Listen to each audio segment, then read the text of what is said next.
The Louie Tee Network is powered by MusicHead University. MusicHeads, classes in session. Turn me up. Enroll on YouTube now. Link is in the description. Who else could it be but me, your man, Louie Tee? Welcome to the Command Post Game Live. You know what it is. Post up. Take command. I, of course, am your Commander-in-Chief, Louie Tee. Thank you for joining me. If I'm dressed in all black like the Omen, one of two things either happened. We took an L or something bad happened. Both of those things transpired today. My goodness. Commanders fall 34-26 to the hapless Dallas Cowboys. Dropped their third in a row. Dropped to 7-5 in on season. And I told you guys. So let me first say this. Mods out there. I know it's going to be a lot of Eagles fans in the chat. This is what they do. This is their move. Okay. Leave them be. As long as they're not spamming, as long as they're not saying anything disrespectful or hateful or crazy, don't time them out. Leave them alone. Leave them be. Let them talk their shit. We deserve it. Okay. That said, I talked about this team and we were going to find out where we were, right? Adversity had hit. You lost 2 in a row. You had 10 days off. They talked about practice. Oh, the practice time, this, that, and the third. We're going to look a lot like the team that we looked like earlier in the season. The defense was getting better. We were getting healthier. You felt good about a lot of things going into this stretch, right? And look at the teams we were playing record-wise. You got the Cowboys. You got the Titans, Saints. A lot of teams you feel like you should be able to handle. And I said, we're going to find out very quickly about where this team is and how they're handling this adversity. I said, if this game is close or we lose, we're not fixed. And this is going to be a really rough stretch down this is going to be a rough finish down the stretch of this season. Okay. If we came out and we kicked the Cowboys' ass like everybody else had done, then I'd say, okay, we're good. We're good here. Let's go win 6 straight. Let's contend for this division. Let's make it happen. But clearly that didn't happen. And you could see it early on. The blocked field goal on the first possession should have been the floodgates opening to an ass whooping of epic proportions. They looked like a bad team. That blocked field goal followed by a missed field goal after that. The stage was set. The stage was set. And we couldn't take advantage of it. We couldn't take advantage of it. This was a poorly executed game by the offense. And there's a real Cliff Kingsbury discussion that has to be had now. Unfortunately, that is a real thing now, right? Everything was going to be magnified in this game. If we were good, it'd be magnified. If we weren't good, we got questions with not a lot of answers. We've got concerns and they're all valid. Now, here we are. I'm back. So let me tell you how I'm dealing with this, how I'm going to cope, because everybody's coping mechanism is different. My coping mechanism for this situation, 3 straight losses, a loss to the Cowboys who had lost 5 in a row. They were awful. Just the way that they finished the game tells you that they're a bad football team, but we are bad too, right? We're not a good team either, right? So here's what I'm going to do. And I can't speak for you, but this is my coping mechanism. I'm going back to where I was before the season started mentally. All right.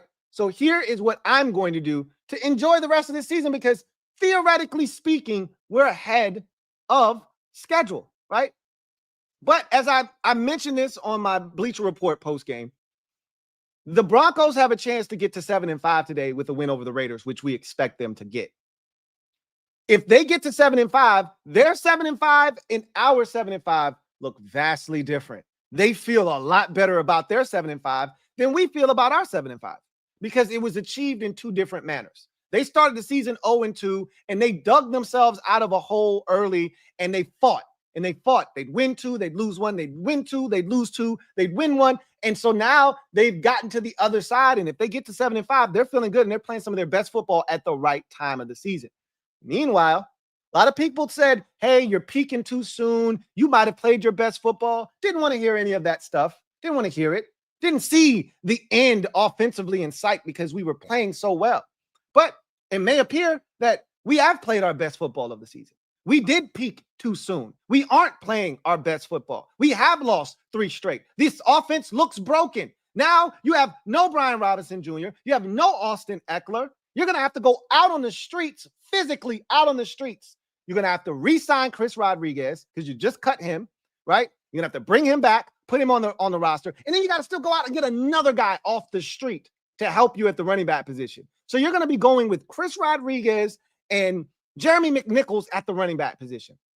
That's the group we're going to be trotting out at the running back position. And so you're getting beat up. You're not playing well on offense. Defensively, you know who you are. They're going to fight. They're going to give you everything they've got, but it's not enough if you're not scoring points, right? Now the special teams is jumping in the mix, and they're starting to have issues in the kicking game, right? So it's just all bad right now. So what I'm going to do is I'm going all the way back to the beginning, back to the basics. No expectations, all right? That week 3 win over Cincinnati sent me into a tizzy, and I started having expectations. And when you have expectations, you don't enjoy the ride unless it's going well. Now, I just want to enjoy the ride because we're early.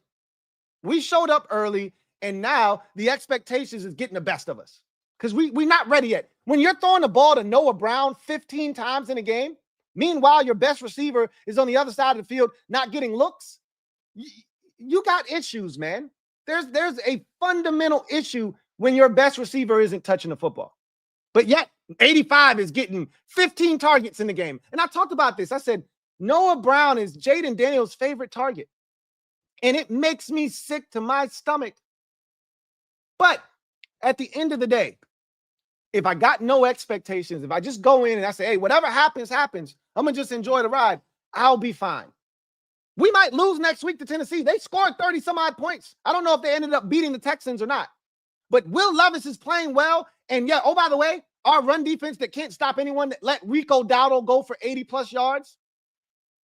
Pollard just had 100 yards against the Texans. So I'm not looking forward to winning next week against the Titans either. This thing could spiral out of control. This is starting to feel a lot like 2008 and 1996 all over again. It's starting to feel like those 2 seasons wrapped into one.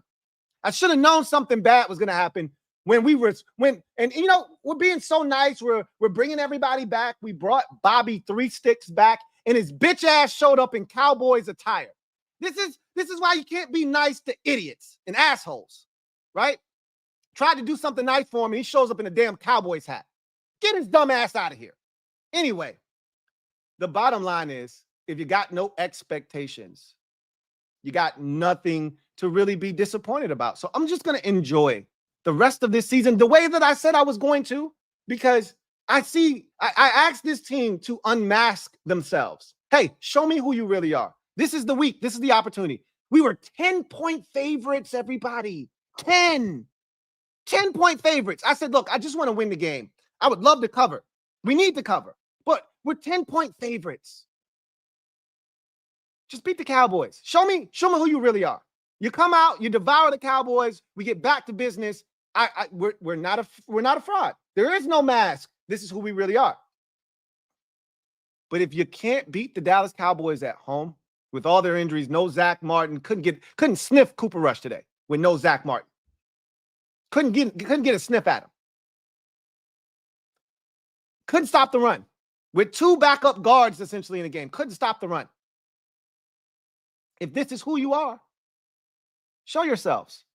We showed ourselves. Now I know who we are, and I can adjust accordingly. So now I'm very comfortable with where we are in this season and who we are. And I'm okay with that. Now I can move forward with realistic expectations. To have none. That's where I am. You know, something else that's very troubling for me is how closely connected our offensive identity, physicality-wise, is to Brian Robinson Jr. It's actually not a healthy relationship. It's like a relationship between 2 people that are very toxic for one another. And, you need that person, but you need them so much so to your detriment. It's not healthy. And we aren't a physical team without Brian Robinson Jr. We lack the offensive physicality. The offensive line isn't as physical. because, you know, they get juiced up when they see B-Rob run over a dude in the secondary and take a 4-yard gain and turn it into an 8-yard gain, or when he runs and finishes a run that's a 2-yard gain and turns it into a 4-yard gain. That gets them inspired, right? Look at the games he hasn't played this season and look at our rush offense. Sans for Arizona. Look at our offense. Look, I think he played in Arizona. Was it Arizona? I think it was it Arizona? No, Eckler didn't play in Arizona. Look at the games he hasn't played in. Look at the way we run the football or lack thereof. It was apparent against Baltimore, we weren't physical. It was apparent against Pittsburgh, we weren't physical. It was apparent against the Cowboys today, we weren't physical. We weren't super physical against the Giants, to be honest with you, when he didn't play, right? This has been a trend and a theme with this team. When he doesn't play, we lack the physicality that made us a good football team earlier this season. And I'll take it a step further. Not only do we lack the physicality as a football team, offensive line-wise, mentality-wise, our play calling shows that. It is apparent that Cliff Kingsbury is not as confident in the run game when he is not out there. It is amazing to watch this offense on the ground be reduced to next to nothing when Brian Robinson Jr. is no longer in the lineup. It is really tough to watch this team run the football, especially when you see Eck run and then there's a defender and Eck gets stood up after 2 yards, where you say, if that was B-Rob, he's running through that guy, right? And he's powering forward for another yard or two. And instead of it being 2nd and 8, 2nd and 6, or he might even make that guy miss. He might run through an arm tackle and continue to, you know, get another 6 yards after first contact. Eck's not running through anybody. Eck's getting stood up and driven backwards. And so we just lose our offensive identity when he's not in the lineup. It's actually eerie. It's scary. It's not a good place to be. And so you're dealing with that now because that was a nasty ankle injury. And you're not going to see him until sometime after the bye week, obviously. X got a second concussion this season. He was out on the field. That was scary. I thought they were going to have to bring the cart out for him and take him off in a stretcher. So it was good to see him get up and walk off, but his bell was rung. We're not seeing X for at least the next 2-3 weeks. So you won't see him until post-bye. So we're in a tough spot running back wise. The book is out on Jaden Daniels and his offense. It's more so the offense than it is Jaden Daniels. Blitz him. What is he going to do? Run? Blitz him and then put a spy, because he's not looking to throw the ball when he vacates the pocket. This was my biggest concern with him coming out of college, right? I loved everything I saw from him. This notion that he couldn't throw over the middle of the field, that's where most of his best throws have come this season, right over the middle of the field, right in his line of sight. But the thing that troubled me was he didn't look to run while he was at LSU, or look to throw as a runner, or excuse me. Yeah, I said that right. Look to throw the football as a runner. Once he takes off to run, there is no surveying the field, seeing who's coming open into his line of vision. He's tucking to run. And if that's who you are, that's cool if there's no adjustments being made by the defense. But if we know that we can just blitz you, you're going to leave the pocket. When you leave the pocket, you're going to escape right, because that's where you're most comfortable. You're not looking to throw. So all we got to do is have one of our faster defenders escort you to the sideline, and you'll just run out of bounds meekly, lose 2 yards in the process.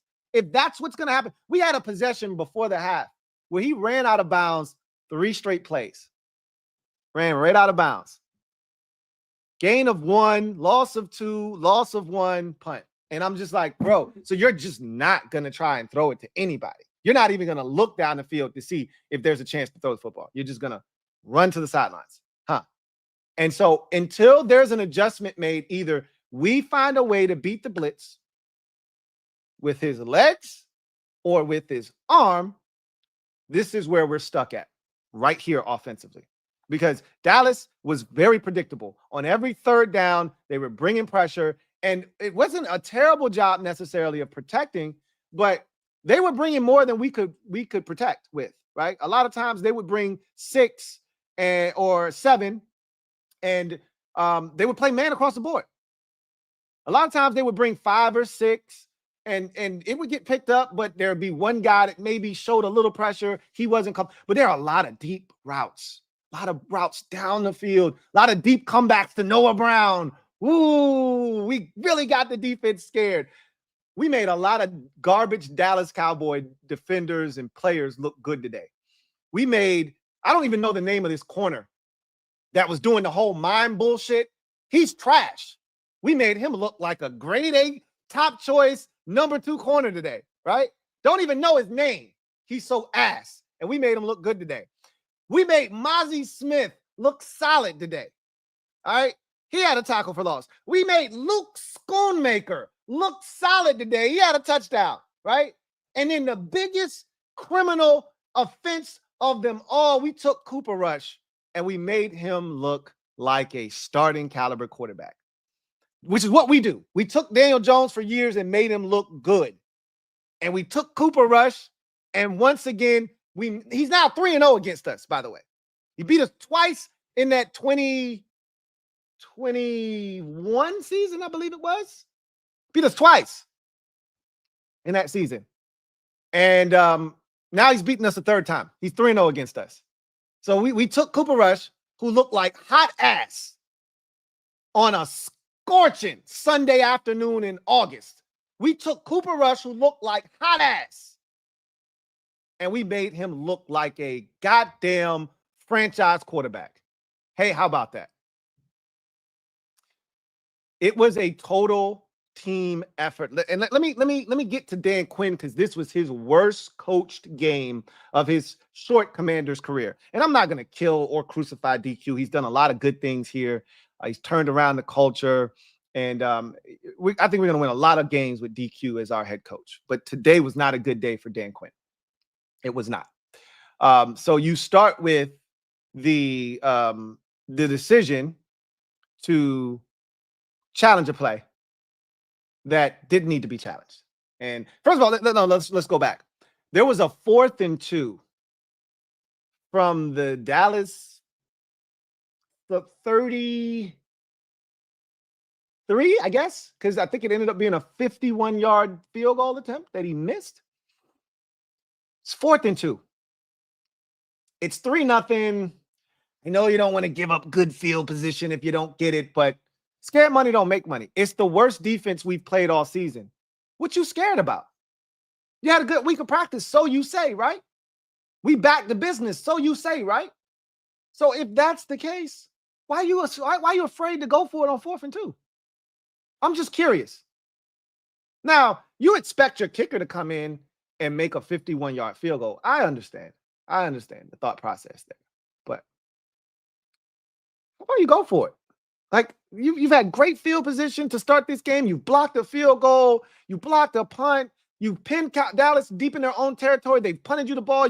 You fair caught it in Dallas territory. All of these things. You ripped a football away from Rico Dowdle. All of these things have transpired, and yet you have 3 points. So you want to kick a field goal, eh? Okay. 4th and 2, you will kick a field goal? All right. Thought that was a bitch-ass move. I did. I thought that was a bitch-ass move. But that's okay. And you got to make them right if you're Austin Seibert. And we were waiting for one of those Austin Seibert games where we go, what the fuck is this shit? We were waiting. And then it finally happened, right? It finally happened. And I don't know how to feel about Austin Seibert. This is why I didn't give him a nickname, by the way, because I was never truly comfortable with him because of him hitting these fat balls, right? Pause. These balls that come out knuckleball style. I was not comfortable because guys weren't blocking these kicks. He was just not hitting them correctly. And I'm like, who does that? I've never seen a kicker hit so many knuckleballs in a season before. I don't think I've seen Justin Tucker hit one knuckleball in his entire career. This man's hit 4 of them this season. And I just go, that is scary. And I talked about it after the Ravens game. Like, this is not okay. He hit 2 in that game. I said, this is not okay. But as long as he's making them, everybody's cool with it until he's not making them. Well, I had an issue with it when he was making them shits. That's not okay. So I don't know how to feel about him. He only had missed 2 kicks coming into today's game and made every extra point. Before he got injured, he was the NFL's leading scorer.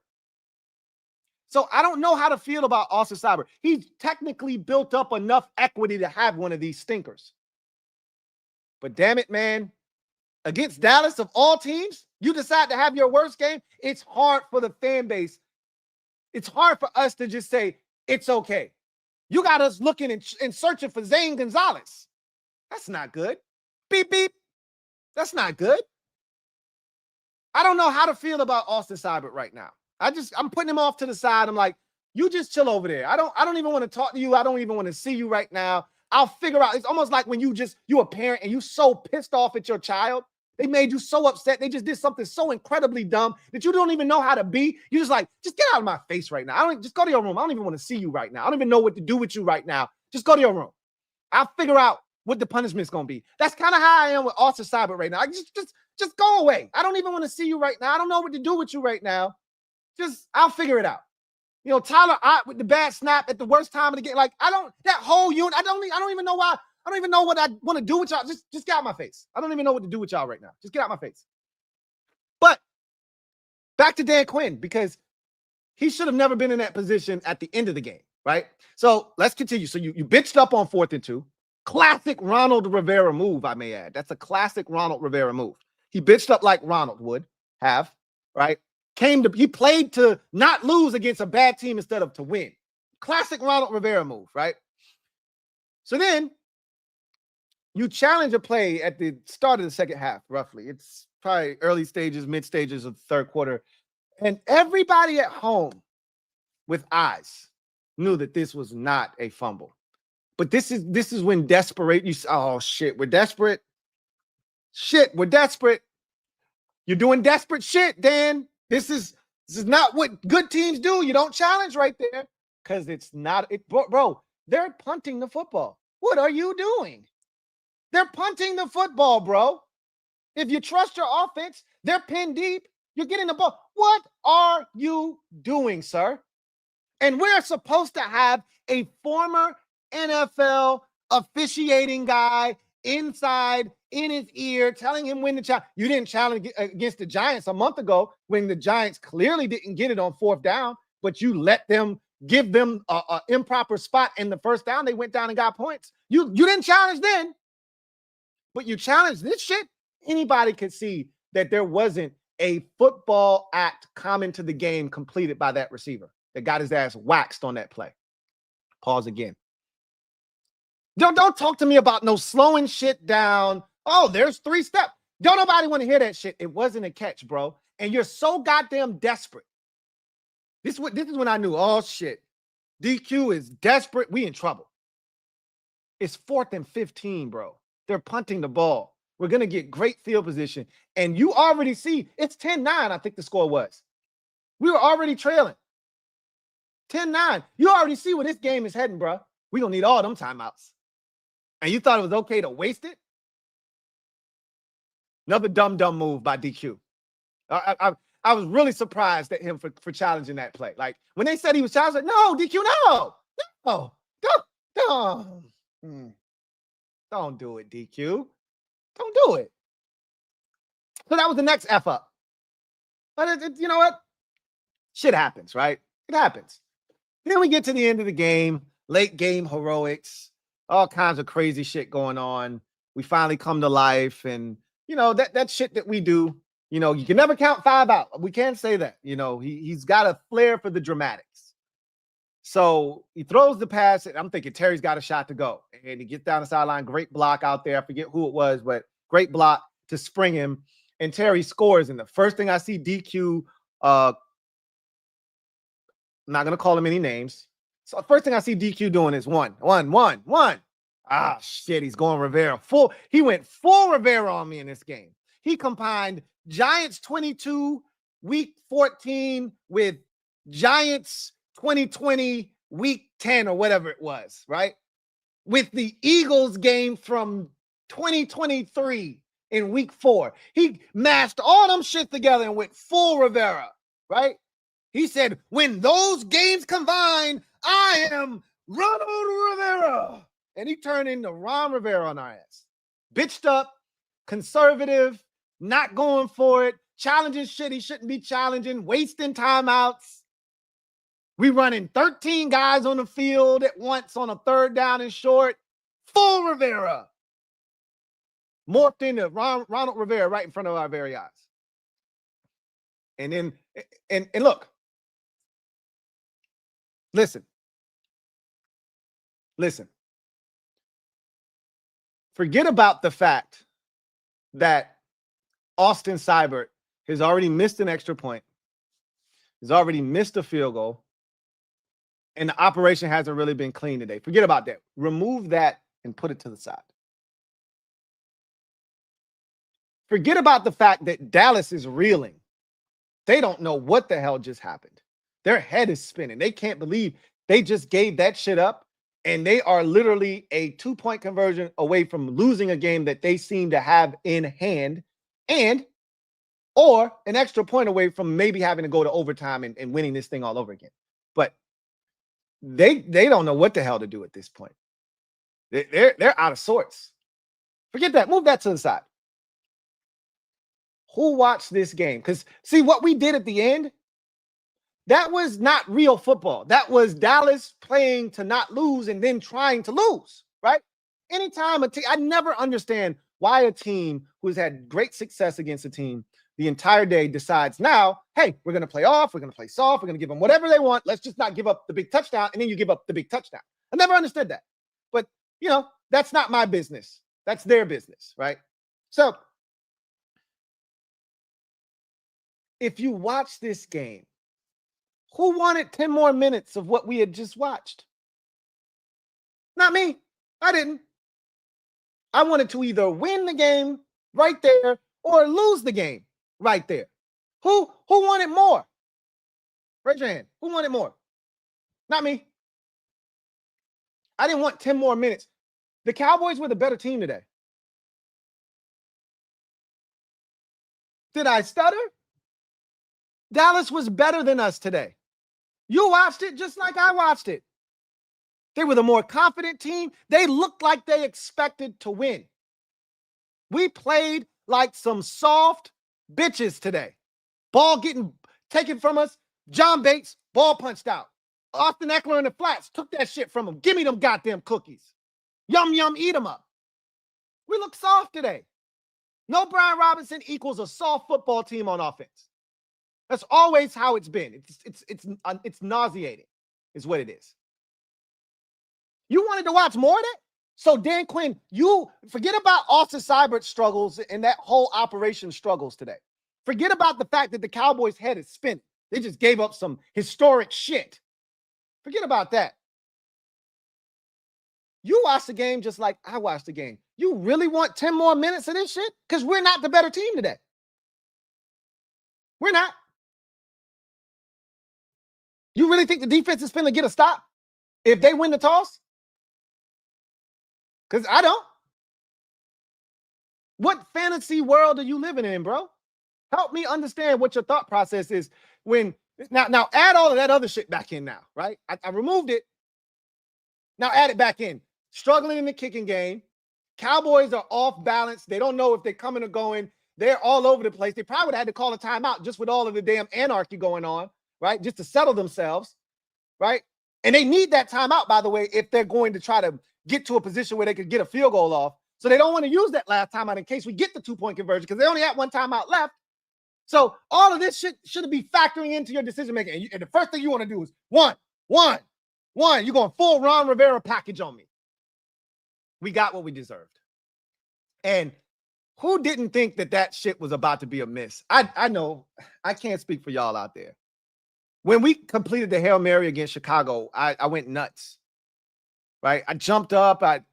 When we completed this catch to Terry, I was sitting down. I screamed one time, and then I said, oh, shit, we still got to make an extra point. I would go for it. 2. Go for 2. Don't be a bitch. Go for the win. And, of course, we bitched up. I guarantee you, you put John Harbaugh in that same spot without hesitation, he going for 2. hesitate. I'm pretty sure if you put, and again, you're talking about the elites in the league, you put the Chiefs in that situation, they're going for 2. Any coach that is confident in his group's ability to get it done, you go for 2 right there. Like, what are we doing here? Like, I'm not looking to go to overtime with these chumps. We weren't even a better team today. So when you add all of that shit back in addition to the situation being what it was, we weren't the better team. Why are you kicking the extra point? I know. I thought I sat down. I was on my knees because I was ready. I had all my all black on. I was ready to end the stream. I was typing up my hey y'all, hey mob, really appreciate y'all. See y'all for OT, all that good stuff. And then the catch is made, and I'm like, oh, this is crazy. I screamed one time, and then I'm still on my knees. I never get up from my knees because I'm like, he's been Ronald. He morphed into Ron Rivera today. So he's going to do, and they put the camera on, and immediately he's telling everybody one. And I'm like, yeah, he's doing the thing, isn't he? And Austin Seibert looked like he wanted to vomit. I looked at his face. I said, hey, Austin, look me in my eyes. He couldn't even look me in my eyes. I said, Austin, the game's on the line, bro. Look me in my eyes. Tell me you got this. And he had to swallow the vomit that he had in his throat. I said, oh, shit. We finna lose this game. But wasn't it like the perfect, most fitting way to end that type of a game? With all the stupid shit that had happened both ways. Like you climb within 3 and then you give up the most impossible kick return. That was some Devin Hester shit. That was like Waterboy mixed with Devin Hester, right? Remember Waterboy when the quarterback threw the interception? He's running for the touchdown, and the ball slips out of his hand. He picks the shit up, dusts the bitch off, and then continues to run for a touchdown, right? When he's showing the footage. That's what that shit felt like, right? It went through his legs. He picks it up, and, he's got this nasty hezzy where he doesn't really run because he's so damn fast. So he's just like, kind of like, all right, I'm going to see where this shit going to go, and then I'm going to explode, right? I'm going to just take off. Pause. And he spun and then he accelerated and left the entire special teams unit in his wake. And I'm just like, you gotta be effing kidding me. Un-effing believable. Un-effing believable. And at that point, I'm like, yeah, what did I beg all week? I begged this last week. As soon as we lost to the Eagles, I said the first thing, I said this on Sunday Night Football after I watched them play against the Texans because he had the big catch and run. I said, please don't be egotistical here. Please don't stick out your chest and want to prove that your special teams unit is a bunch of tough guys. Don't be a caveman here, right? Be smart. Be smart here. Like, this ain't the week for you to pull your pants down and let your nuts hang so you can show what your manhood looks like. This ain't the week. Pull your shit up, tighten that belt, and say, hey, we kicking this bitch out of the back of the end zone. They getting it at the 30. Nope. You already knew DQ was talking that shit during the week, and I said, you dummy. You dummy. Kick the bitch out of the end zone. Nope. He wanted to show how much of a tough special teams unit he has. We're going to kick it to him. Yeah, that'll show him.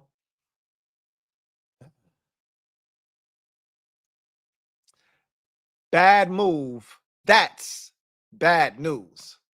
And he had to make us pay. That's a no-no, Commanders. That's a no-no. You got to pay for that. I said, look here. Don't be stupid. Don't be foolish. Right jab, like Zab Judah. Please, don't be stupid. Don't be foolish. And they did it anyway. So we got what we deserved. It was a poor, like I said, it was a poorly coached game. DQ all the way around. He makes that executive call. He tells Larry Izzo, hey, have your kicker kick it out of bounds. No, DQ, no, I'm a competitor. We got guys like Jeremy Reeves. Jeremy Reeves got his ass put in a spin cycle. The rookie Jordan McGee, he was the biggest culprit on the play. It was him that opened up that lane. Where you going, bro? This man is standing at his own 7-yard line. Where you going? Where you going? What a shame. Can somebody tell me what happened on the Luke Schoonmaker play? Any guesses? What Jeremy Chin was doing on that play? Like, take the safety. We run all the way over to CeeDee Lamb like he's Justin Jefferson, right? So we can double team him. Why? Who's CeeDee Lamb running by? Why? So you could. We got what we deserved in this game. It was tough. But at least I know who we are now. At least I know. So I don't have to make an ass out of myself. So I don't go around parading, telling people this, that, and now I can be truthful. I can be a truth teller. Because now I know. They lied to us for 9 weeks of this season, but the truth has revealed itself. Now, if you still decide to push that narrative that it's just 3 games, look at what happened. You can't compare us to the Steelers or the Ravens for losing to the Browns. You know why? Those are playoff teams. Those are battle-tested teams. They know how to respond. Watch what the Ravens do on Monday Night Football on the road against the Chargers. That's a playoff team. The Ravens are. They're not us. They got a 2-time league MVP at quarterback. That ain't us. Don't compare us to the Steelers. Mike Tomlin makes the playoffs every year with a winning record. Don't compare us to them. This ain't that. We know family business is family business. Anybody can get it. I don't know what happened in the Texans game. I don't know what the outcome was there. I don't know. I don't know if the Titans held on and won. I don't know if the Texans came back and got them. But guess what I do know? I know that's family business. I do know that. I think the Titans won, if I'm not mistaken. It's family business. Shit happens. I'm not mad that we lost to Dallas. I'm mad in the manner in which we lost to Dallas. That is unforgivable. It tells me who we are. And I have to be okay with that. And I am. I know who we are now. And I'm ready to move on. All right? I'm ready to move on. I know who this team is now. And now I can adjust and act accordingly. So now I'm not telling Eagles fans, hey, y'all slip up, we might win the division. We ain't winning a damn thing. We'll be lucky to make the goddamn playoffs. Just enjoy the ride. Just enjoy the ride. We showed up early, right? Fashionably early. We were excited. They was like, yo, the party don't start till 7. We got to the bitch at 5:30. They was like, you could come in. Ain't nobody else here and ain't nobody else getting here for another 2-3 hours, but hey, you can come in. We was like, shit, we'll come in. We start having drinks and we got drunk by ourselves. We having a good old time by ourselves. Then when the real party started, when everybody started showing up, we was shit-faced it. We weren't no good. Now the real party has started and we ain't nowhere to be found. We done passed out somewhere in one of the rooms trying to sleep it off. Let's just enjoy the rest of the season, man. Whatever happens, roll with the punches. That's what I'm going to do. I can't speak for you. Anyway, I digress. We're going to go ahead and we'll go inside the odds, brought to you by BetUS. Come back, get to the comment section, see what you guys are talking about. Inside the odds.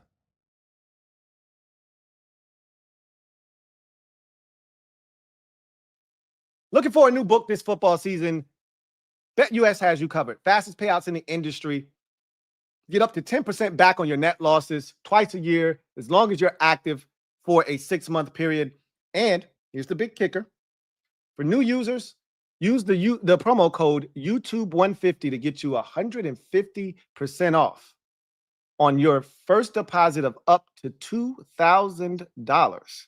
And your next 2 deposits, 125% sign-up bonus up to $2,000 when you use the promo code YouTube150. All right. So we were 10-point favorites. Should have known that was too damn good to be true. 10-point favorites, but I thought it would be different this time. Shame on me. Shame on me. You know? You know what this is going to do, right? You know what this is going to do to Commanders fans, right? Especially the ones who were always skeptical. You know what this is going to do, right? It's going to take that fan base that was super excited, that was, ready to be all in, and it's going to make them hesitant again. And even if this shit is good next year at the beginning of the season, you know what they're going to say? We did this shit last year. You have to overcome this if you want the fans to believe. And you can't ask us to wipe the slate clean or forget about past years. You can't. Rivera tried to do that. You can't do that. You got to make us believe, and they're not doing that right now. 10-point favorites against Dallas, and we lost the game outright. The total was 45.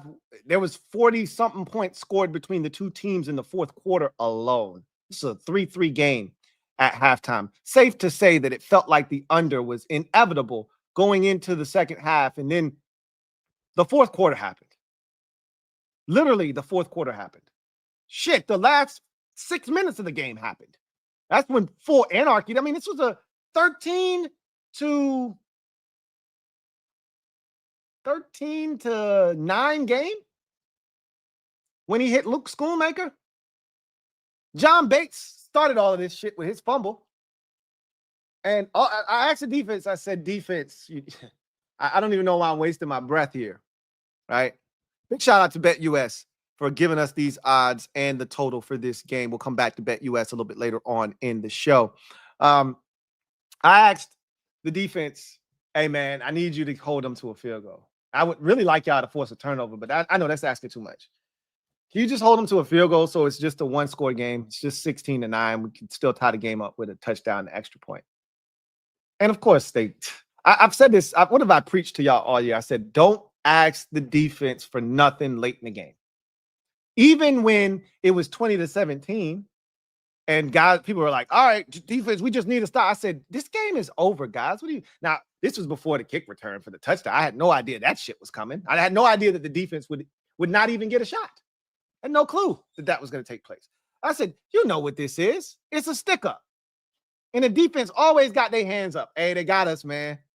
Hands behind your back. Hey, they got us, man. Y'all can come out now. They got us. You know what the defense is going to do at the end of the game. So I was like, y'all know this game is over just as much as I do. Why are y'all doing that to yourself? Like, just live in the reality of the situation. Understand who we are. This is not going to be any different. So let's get to the comment section, see what you guys have to say. We start, excuse me. Super's off with Deshaun Creech. Thank you for the super chat. Greatly appreciate you. Deshaun writes, this was a miserable, inexcusable loss. I'm sure the Ravens and Steelers said the same thing when they lost to the Browns, despite what everyone will say the last 3 weeks don't define the year. Yeah, we're not the Browns or the Ravens or the Steelers. Right? They have pedigree that suggests, oh, we can overcome that. That's family business. Shit happens. We'll bounce back. We'll bounce back like round ball. That's not us. That's not who we are. We're spiraling right now, and we need somebody to step up and stop the bleeding, and nobody's doing that. Nobody's doing it. So we could literally finish this season with 8 or 9 wins. Like, that's the trajectory that we're on right now. Titans are playing some of their best football of the season right now, right? That might be a loss next week at home. That's on the real side. That ain't on the fake side. These 3 losses don't define our season, but it is showing that this team lacks the ability to overcome adversity right now. You know, there's still 5 games left. There's still a chance for you to overcome adversity, but right now it doesn't look like they're going to be able to do that, especially offensively. Doesn't look like that's going to happen this season. So now you got injuries to boot, right? It was one thing to try to do this while you were getting healthy. It's another thing to be doing it now while you're having your running back position called into question. You might have an issue at right tackle with Andrew Wiley. Like, all of these things to me are needs anyway. Like, I still want to upgrade the running back position. I've been saying that. I want a speed back, a guy that can, anytime he touches it, can hit a home run. I've seen us rumored to be in the Ashton Jonty sweepstakes, essentially. If I'm Dallas, you need a running back just as much as anybody does in this division. Why wouldn't you draft him? But I digress. I mean, we'll see what they decide to do. I've already said tackle is at the top of my list of items that we need. Obviously, we need to upgrade the running back position, the wide receiver position, the cornerback position. I mean, I could go on and on and on, but that's an off-season conversation to have. These 3 games doesn't define our season, but it's starting to go in that direction. If this thing falls apart, this is a part of the conversation, right? Again, still time to bounce back, but I'm just going to enjoy the ride. Whatever happens, happens from here on out. Daniel Moore, thank you for the super chat. Greatly appreciate you. Thank you for being a member of the MOBB. Key himself, thank you for the super chat. Greatly appreciate you. Who writes, LB was right about JD5, not a top 20 QB in the NFL. I'll just say this. If you're willing to side with LB, go be an Eagles fan on that. That's how I feel about that. Because there's a lot of factors going into him being like, Josh Allen wasn't Josh Allen in his rookie season. JD5 is having a better rookie season than Josh Allen or any of those. Mahomes didn't even play in his rookie season. He's having a better rookie season than any of those quarterbacks had that we consider. Joe Burrow, all of them. But he's having a better season than all of those guys that are one of them ones. Better season. Not even close. So if you're willing to side with LB, take your ass over there with the Eagles fans. Go chumming up with him. Talking that bullshit. This one thing I'm not going to let you do. I'm not going to let you talk about the quarterback. Because we don't even have 7 wins without it. So if you want to put all of this on him, like I said, take your ass with the Eagles fans. Go be an Eagles fan. I've watched this organization not have shit at quarterback for damn near my entire life. So what I'm not going to do is sit here and try to put this shit on the best thing that we've had since I've been a fan of this team. That's what I'm not going to do. I'll tell you that right now. Glizzy McGuire, thank you for the super chat. Greatly appreciate you. Thank you for being a member of the MOBB. SB word might have been a little reckless. Yeah, it might have been. The football guys, let me tap you on your wrist. You might have been a little out of control. Let me reel your ass back in. Point taken. It might have been a little bit premature. Yeah, I think we was out of pocket. You couldn't blame us. We ain't have shit. Couldn't blame us. Haval, thank you for the super chat. Greatly appreciate you. Haval writes, hope JD and Cliff's eyes opened at that play to Terry. There's a reason 17 has been voted top 100 player amongst his peers. Feed your stud the ball. I've lost confidence in their ability to recognize what 17 is.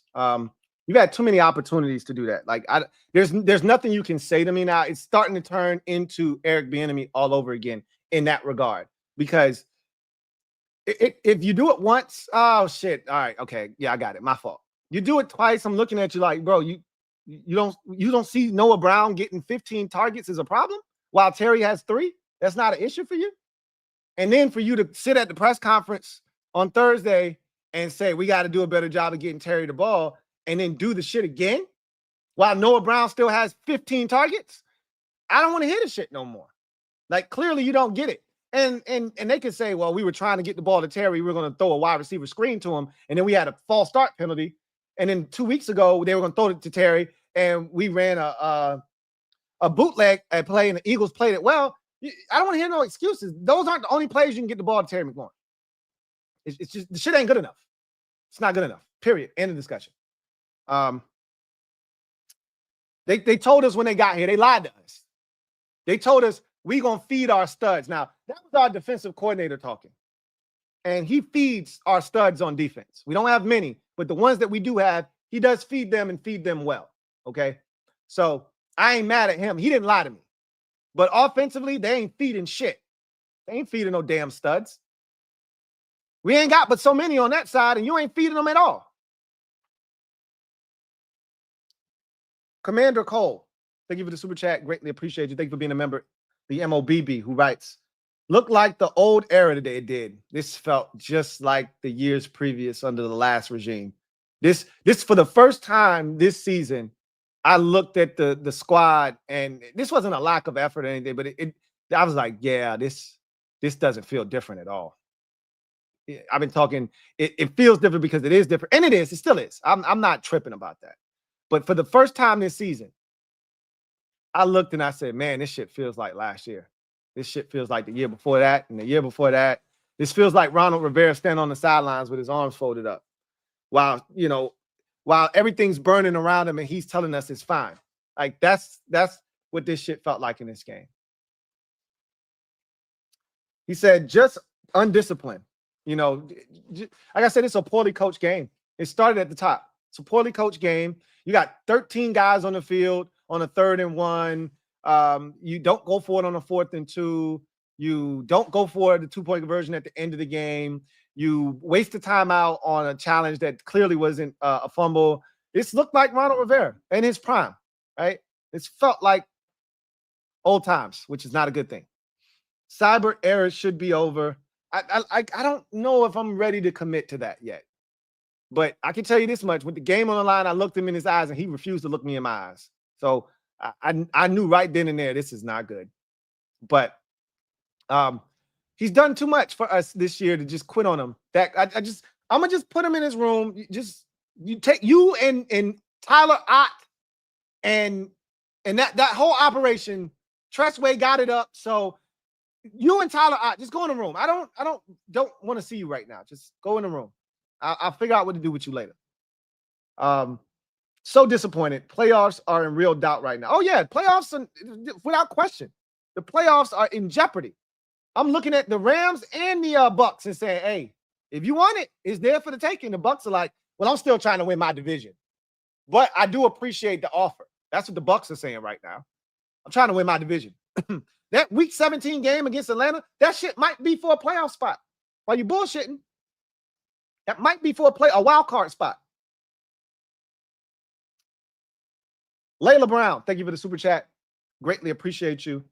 Layla Brown writes, Louie, just I know, right? That was the feeling watching this game was And I told the mob in the 3rd quarter, I was like, I don't like the way this feels. I don't think we're gonna win this game. It was 10-9 when I said that, but you could see the tea leaves, right? Quinn challenged a play he had no business challenging. The offense goes down and scores. We missed the damn extra point. And then the defense comes right back and gives up a touchdown. So we held the lead for all of 2 seconds in the 3rd quarter.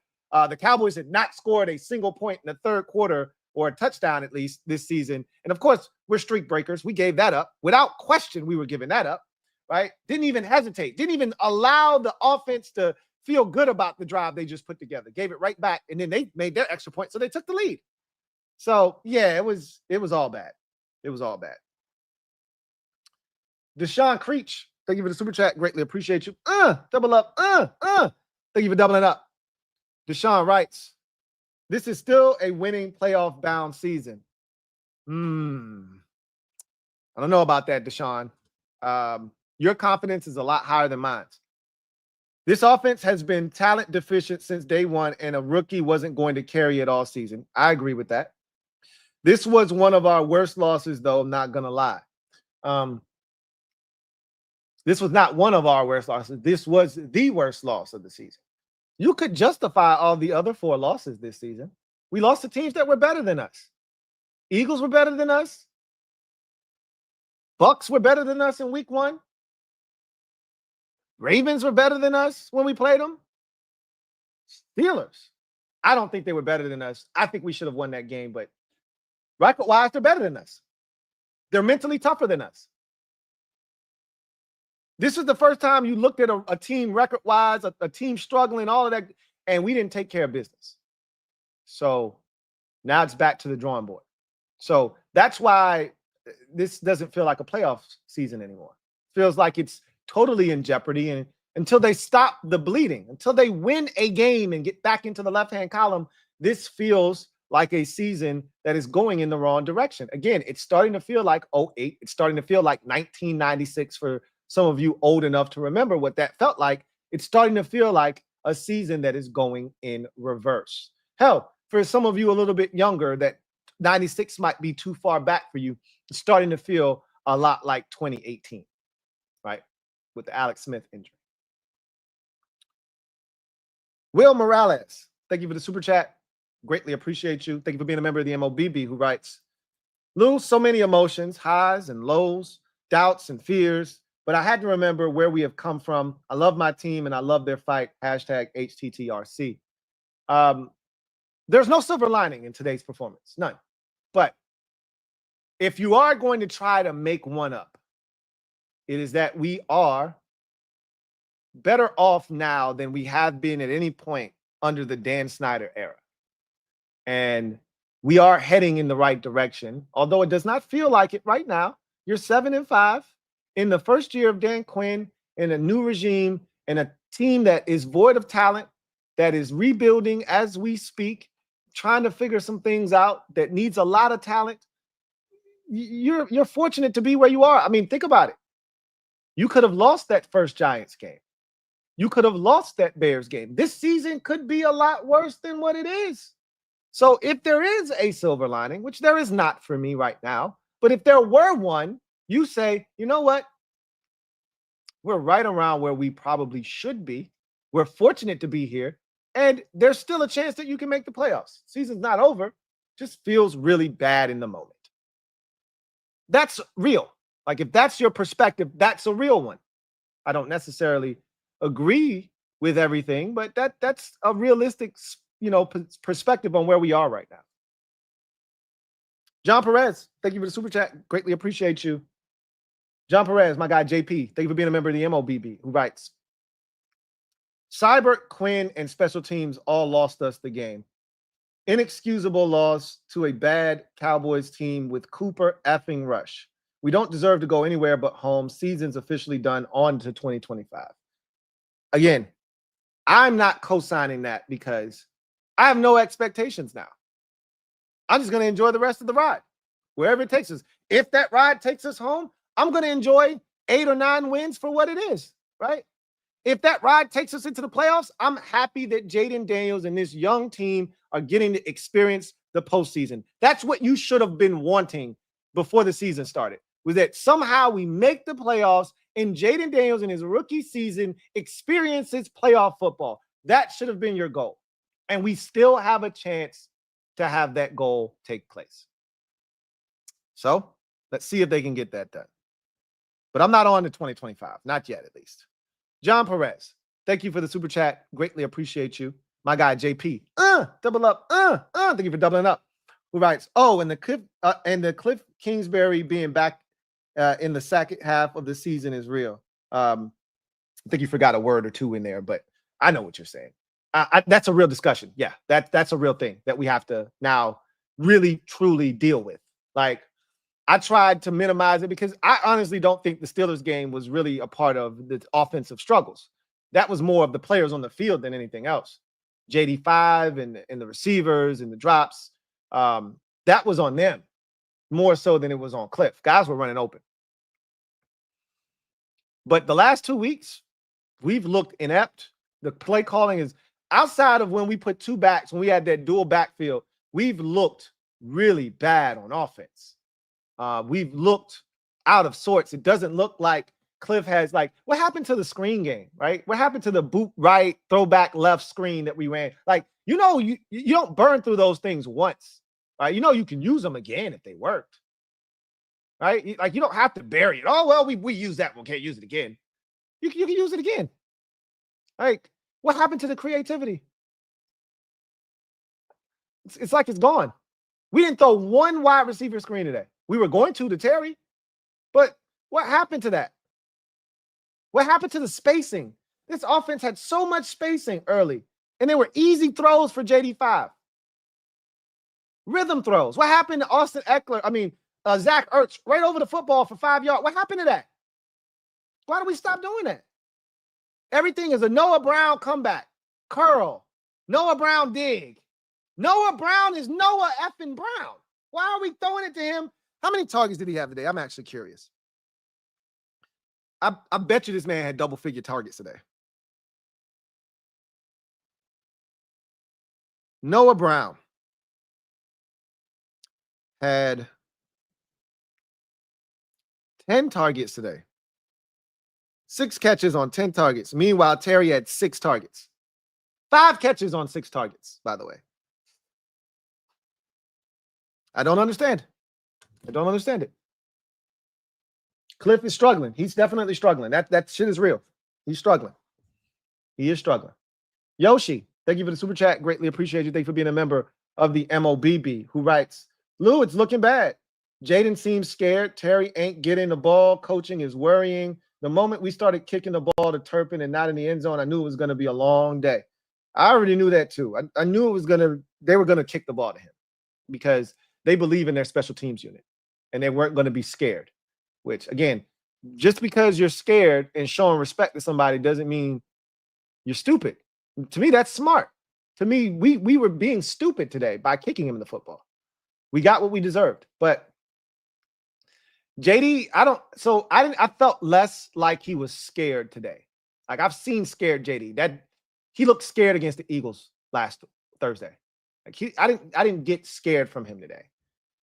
I got a guy that just didn't seem to know where the answers were, right?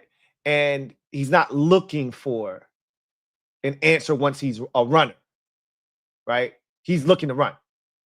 And that's the problem with him as a runner right now is he doesn't look to hurt the defense when they suck up and react to him. That's the point of using your legs, is to get them to react so that now somebody comes open, because a guy is so worried about you as a runner, somebody should be open, and he's not even looking. He's just running to the sideline, right? So he's got to use that to his advantage. That's a part of his weaponry. You know, your legs afford you opportunities that other quarterbacks don't have, but you're not taking advantage of it. He didn't look scared to me today. I didn't see scared. I saw a guy that just didn't know where the answers were, or he was locking on to one guy, which is Noah Brown. That's what I saw.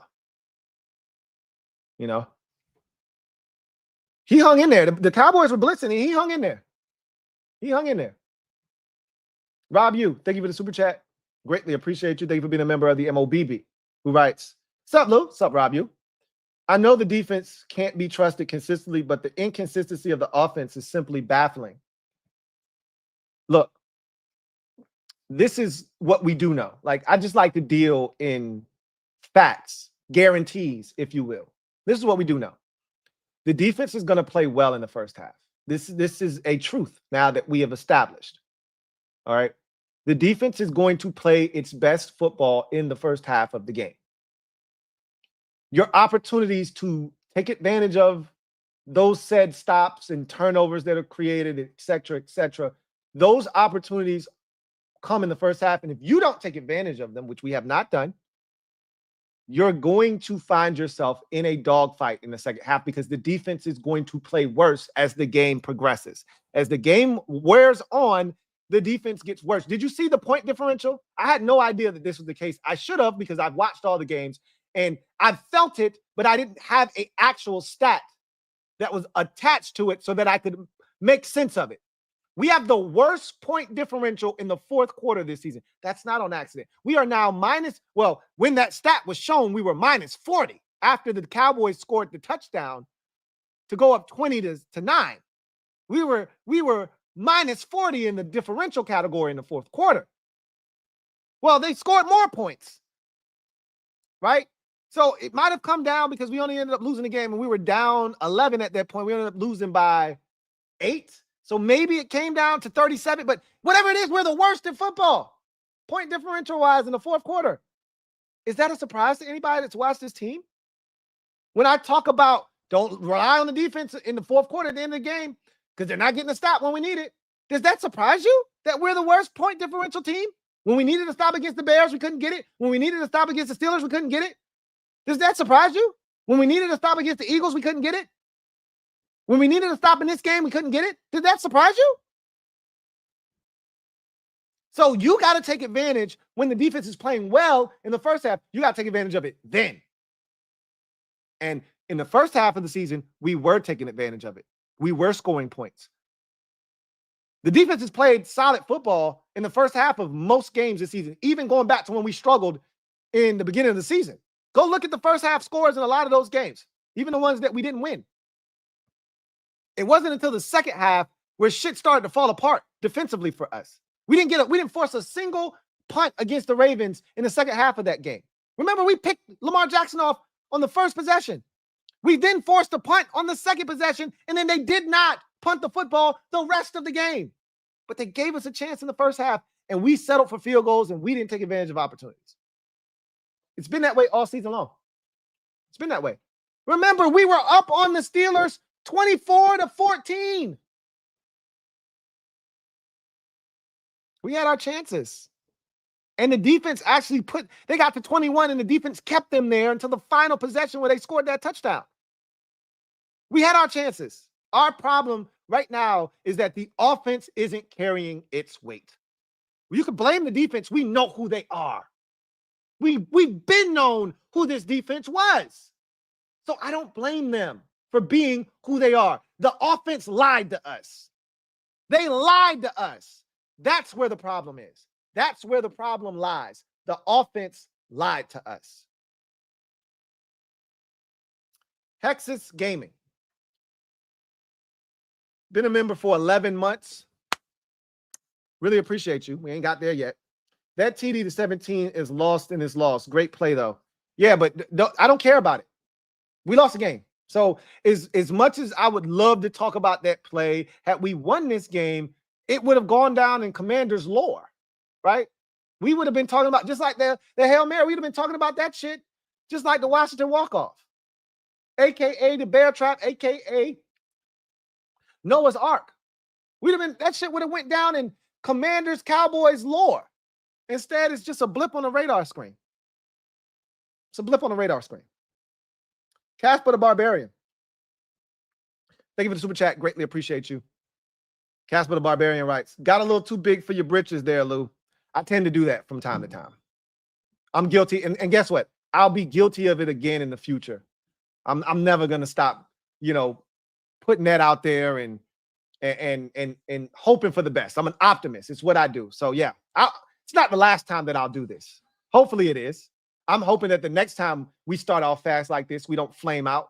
But if we start like this again next year, I'll be talking reckless yet again.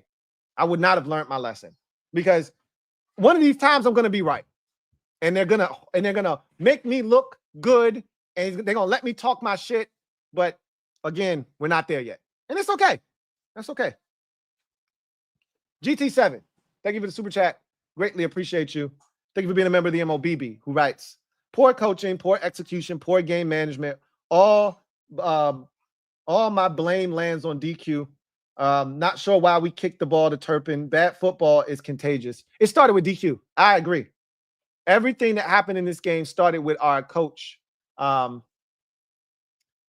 It felt like he came into this game respecting Dallas too much.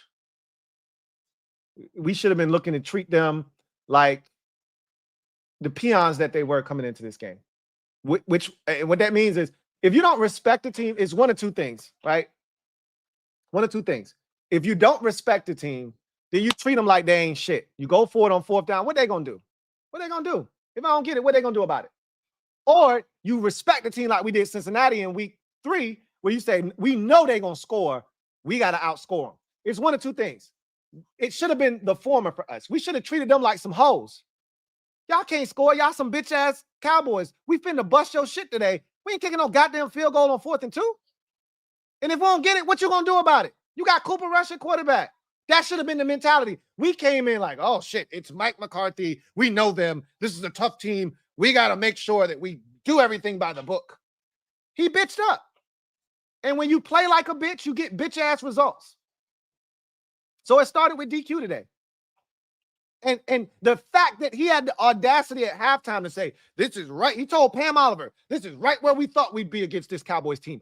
Bullshit. We 10-point favorites. We should not be in a 3-3 game with the goddamn Dallas Cowboys. That tells me his mentality won't right from the jump. His mentality won't right. He came into this on some bitch assness, and we performed like our coach did on some bitch assness. It starts with the coach. Chris P, thank you for being a member, the newest member of the MOBB. Stand up. You in the building, mob. You know what to do. Chris P, welcome to the squad. Glad to have you on board. Josh Ferris, thank you for the super chat. Greatly appreciate you. Josh Ferris writes, this loss stings. Where do we go from here? Great question, Josh. Nobody knows the answer. Nobody knows the answer. That's why I'm just going to watch this season unfold and enjoy it. I got my popcorn. I got my smoothie. I'm going to just enjoy the rest of this season, bro. Whatever happens, I told Derek B this, and he got mad at me. He said, that's loser talk. We playing with house money. He didn't like it, but it was facts. We weren't supposed to be here. I've already said that. We weren't supposed to be here. The expectations changed because we got where we got to a lot quicker than anybody imagined. But if you look at our team and how we are built and everything that took place in the offseason, we are way ahead of schedule.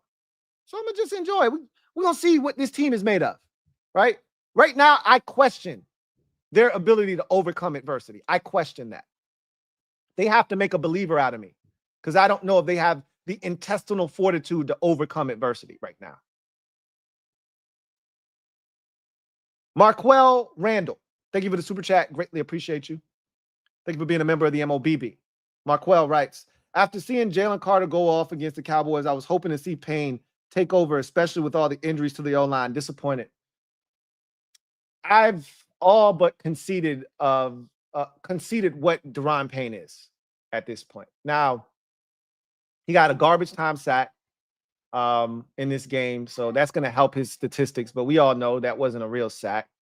And you know what somebody else said to me, and I'm going to take that into consideration. I just felt like the Cowboys didn't have any dogs at defensive tackle. So it was not unheard of that they didn't have guys step up at defensive tackle in that system in Dallas. But I'm starting to believe that they sacrifice their defensive tackles for the good of the defense, for the linebackers and for everybody else to be able to have success. They allow the linebackers to roam free and make plays. And so the defensive tackles have to be the sacrificial lambs, so to speak. But to me, that's an excuse because Daron Payne still gets one-on-ones. He gets a ton of them throughout the course of the game. He just don't win them shits. He just don't win them. That's my problem. Just beat somebody's ass right in front of you, one-on-one. Just beat him. He don't do that. So, yeah, that's my biggest issue. I was really hoping that he would show up and show out in this game, and he didn't. He didn't. Fat Boy V, thank you for the super chat. Greatly appreciate you. Fat Boy V writes, I saw Robert Griffin III as tweeted, we own the Cowboys before the game. I felt like he jinxed us because when have we owned them? We shouldn't be talking. Very humbling. Like I said, the minute I saw this man's attire, I said, man, somebody get him the hell out of here. Take this man, put him on the first flight out of the DMV and tell him don't bring his monkey ass back. The audacity, the gall of this man to show up in a damn cowboy hat. Like, do you not understand what game we just invited you back for? And that's the shit you pull? And you want to know why most of us don't like your ass right now? That type of shit right there. He didn't understand the assignment. He didn't understand the assignment. He never did, unfortunately. He never did understand the damn assignment. He proved it again today. Chris P, thank you for the super chat. Greatly appreciate you. Oh, no, it's not your first. It's your first one. Hey, welcome to the squad, Chris P, who writes, more under center runs, please. I don't know if that's going to change anything, Chris. I really don't. I don't know if that's going to change anything. I don't know if I trust our blocking scheme to get the job done. I like us running out of the gun. I'm not going to front.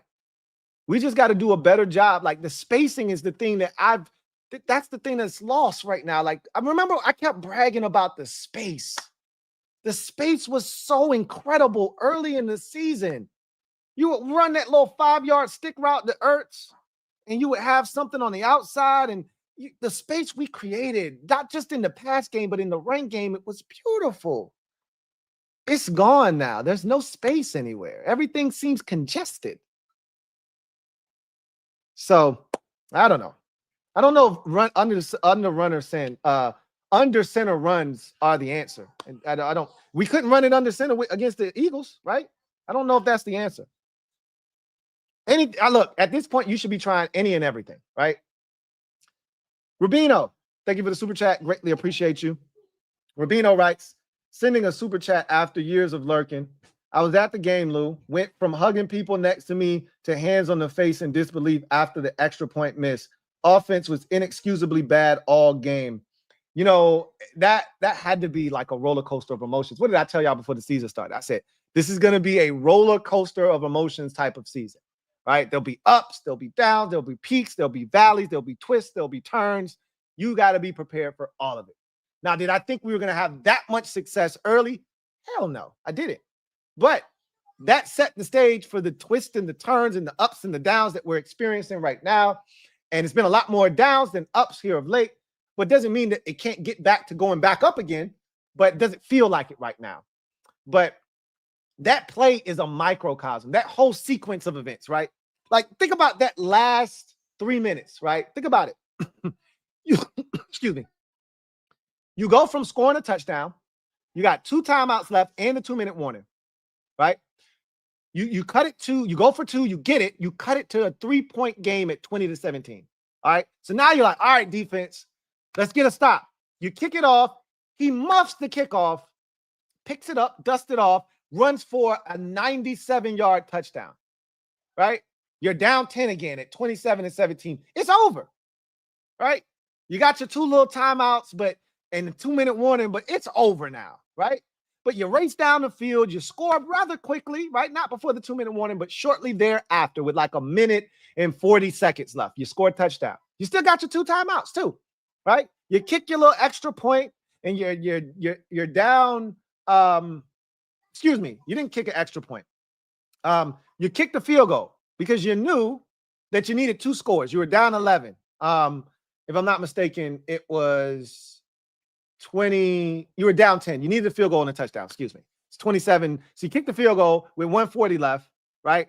And you kick the onside kick. You don't get it. The Cowboys go backwards on 2 plays. Then they run it, and then they punt the football to us, right? And then you get that crazy play to Terry McLaurin, and with 21 seconds left, right? And everyone's going, like, think about that whole sequence of events. You go from thinking you got a chance to not thinking you got a chance to all of a sudden thinking, to getting the field goal and then kicking the onside kick. Okay, the game's over. And then they run 3 plays. They run down the clock down to 39 seconds. They punt us the ball. You hit the big play, and you're thinking you got a chance to tie the game. I wanted to go for 2 in the win. But you just think about that sequence of events and the emotions that you went through. High, low, and as low as you could go. And then Eckler you kick the onside kick again, you give up the touchdown, then Eckler gets hurt, and you're just like, this is going from bad to worse. It's where we are right now as a fan base. We don't know how to be. I know how I'm gonna be, but a lot of questions right now, not a lot of answers. And the biggest question mark right now is the offense. What has happened to this offense? And there's really not like I can put my finger on it answer other than I can tell you Cliff Kingsbury has not been as creative, and the ball distribution has been lacking. Early in the season, Luke McCaffrey, he's not even getting in the game anymore. I don't know if y'all noticed this. We go 3 wide receiver sets. He ain't on the field, right? Like, the ball distribution has changed dramatically. We went from spreading it around, everybody getting a little touch, Terry leading the way though, or Ertz leading the way, to Noah Brown every week is the most targeted receiver. We're not getting Olamide Zaccheaus involved anymore. We're not getting Luke McCaffrey involved anymore. We're not getting anybody else other than Noah Brown involved in the pass game, it feels like. So it's a lot wrong right now. Alan Nudis, thank you for the super chat. Greatly appreciate you. Alan Nudis writes, what in the Noah Brown is going on with the offense? Terry, as an afterthought, does not sit well. It's not only Terry as an afterthought, it's Terry as an afterthought every week. That's frustrating. And you know what? You're going to look up. Terry got over 100 yards again today. Does this feel like a 100-yard performance from Terry McLaurin? Is this like that's going to be masked in all of this? Don't come at me with no Terry went over 100 yards in this game bullshit. All of that came on that one play. For how long was that? 70, 80 some yards? How long was that one play?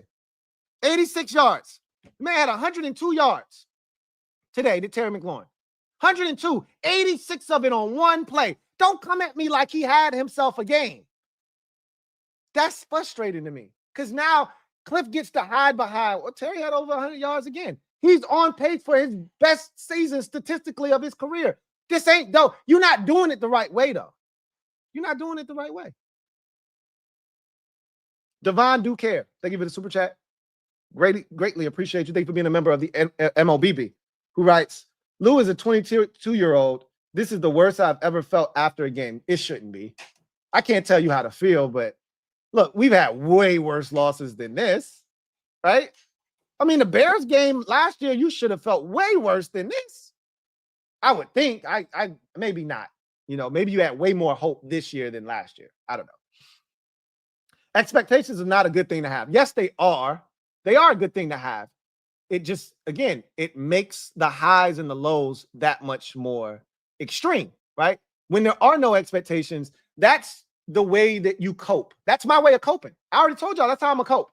No expectations. So if we lose a game like next week to the Titans that we should win, I'm not gonna be tripping because I don't have any expectations now. I'm not like I'm back to when I predict the winner. Hey, we're gonna have to do this, we're gonna have to do that, and we may win this game. I was talking like, nah, we finna blow the Cowboys out. Remember earlier in the season, even though my expectations had raised, I was still telling y'all, don't sleep on Carolina. Like, we're not going to blow them out. It's going to be a much closer game. I think I had to score like 27-13 or something like that. And I was like, it's going to be a one-score game in the fourth quarter, and then we're going to score a touchdown late to bust it open. I told y'all, don't sleep on Cleveland. That's a tough team. That's a good defense. The best defense we've seen all year to this point. Hey, this ain't going to be no blowout, right? I told y'all all of that because my expectations weren't through the roof. Seeing them do that to those types of teams sent my expectations through the roof. Now I expected to do that to a team like Dallas. And that's not who we are. We've taken the mask off. We know who we are now. So now I'm back to telling you, hey, Tennessee can come in here and beat us. This is going to be a close game. And we're going to have to execute. We're going to have to do the little things to beat Tennessee because we ain't that good. We ain't that much better. Our record says it is, but we ain't that much better than Tennessee. I'm back to that now. Don't get enough tree for this shaking my head. Look, at the end of the day, expectations are a great thing to have, but you have to be able to manage them, right? We haven't been here before, so we didn't know how to manage those expectations. It's been such a long time since we started a season off this well, we didn't know how to manage these expectations. So, unfortunately for us, those expectations have now been stunted significantly. You either have to readjust your expectations or you can bury your head in the sand and act like, hey, you know, we can still turn this around. And it could happen. But everything that we've seen over the last 3 weeks, the last two in particular, suggests that that's not going to happen. It's not going to happen.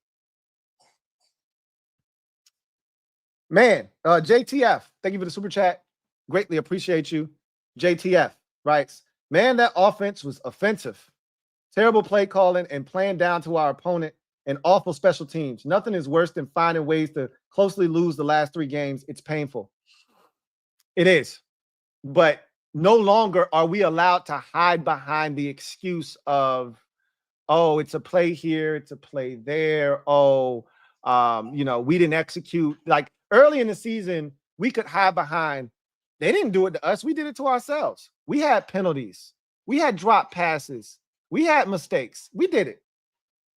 We can't hide behind that anymore. We're not executing now. That's a different animal.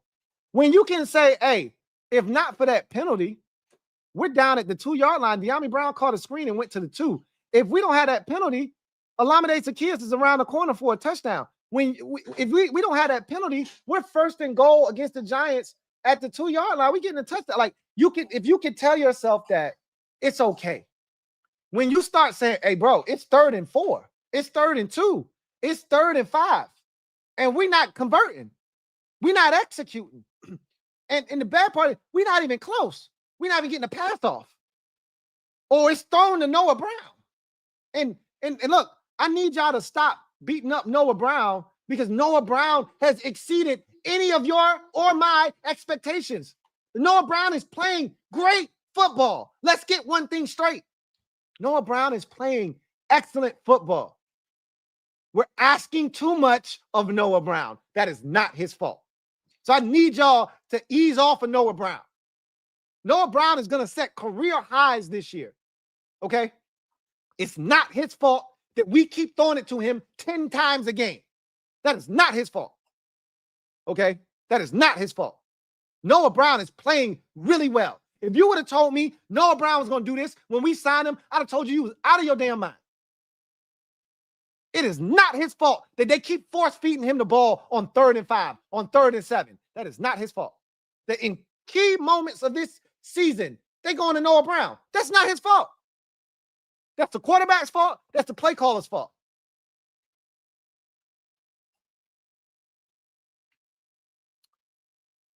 Ethan Dykes, thank you for the super chat. Greatly appreciate you. Thank you for being a member of the MOBB.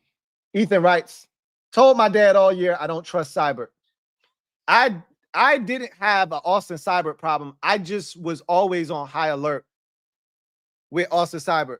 I just was always on high alert with him because he was kicking knuckleballs. And again, at some point, that's going to catch up with you. And so, you know, that injury might have slowed him down a bit. I'm not ready to give up on him yet. I'm not. He's made, I think, a 54-yarder this year that cleared with probably another 2 or 3 yards a distance on it. I'm not ready to give up on him yet, but I think I would be looking to upgrade that position in the offseason. You know, at least bring in some competition.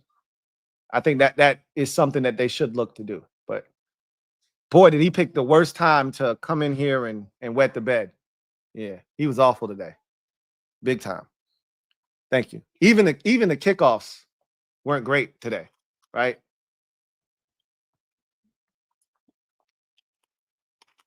Really, both kickers were ass today, if we're being honest. Aubrey kicked one out of bounds. He missed a kick. He had a kick blocked, but they know he's a good kicker. We don't know that Austin Seibert, no. They know he's a great kicker, okay? We don't know that Austin Seibert is a great kicker. We think he's a good kicker, but when you're a good kicker, you don't get the benefit of the doubt like a great kicker does.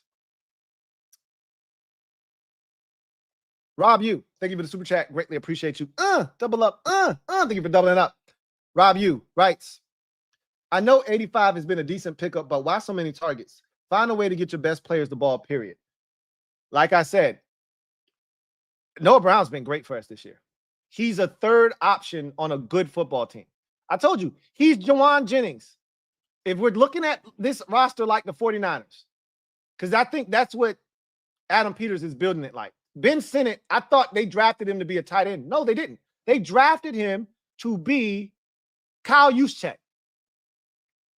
You can be mad about that if you want. I had somebody say, you don't spend a second-round pick on Kyle Juszczyk. I beg to differ.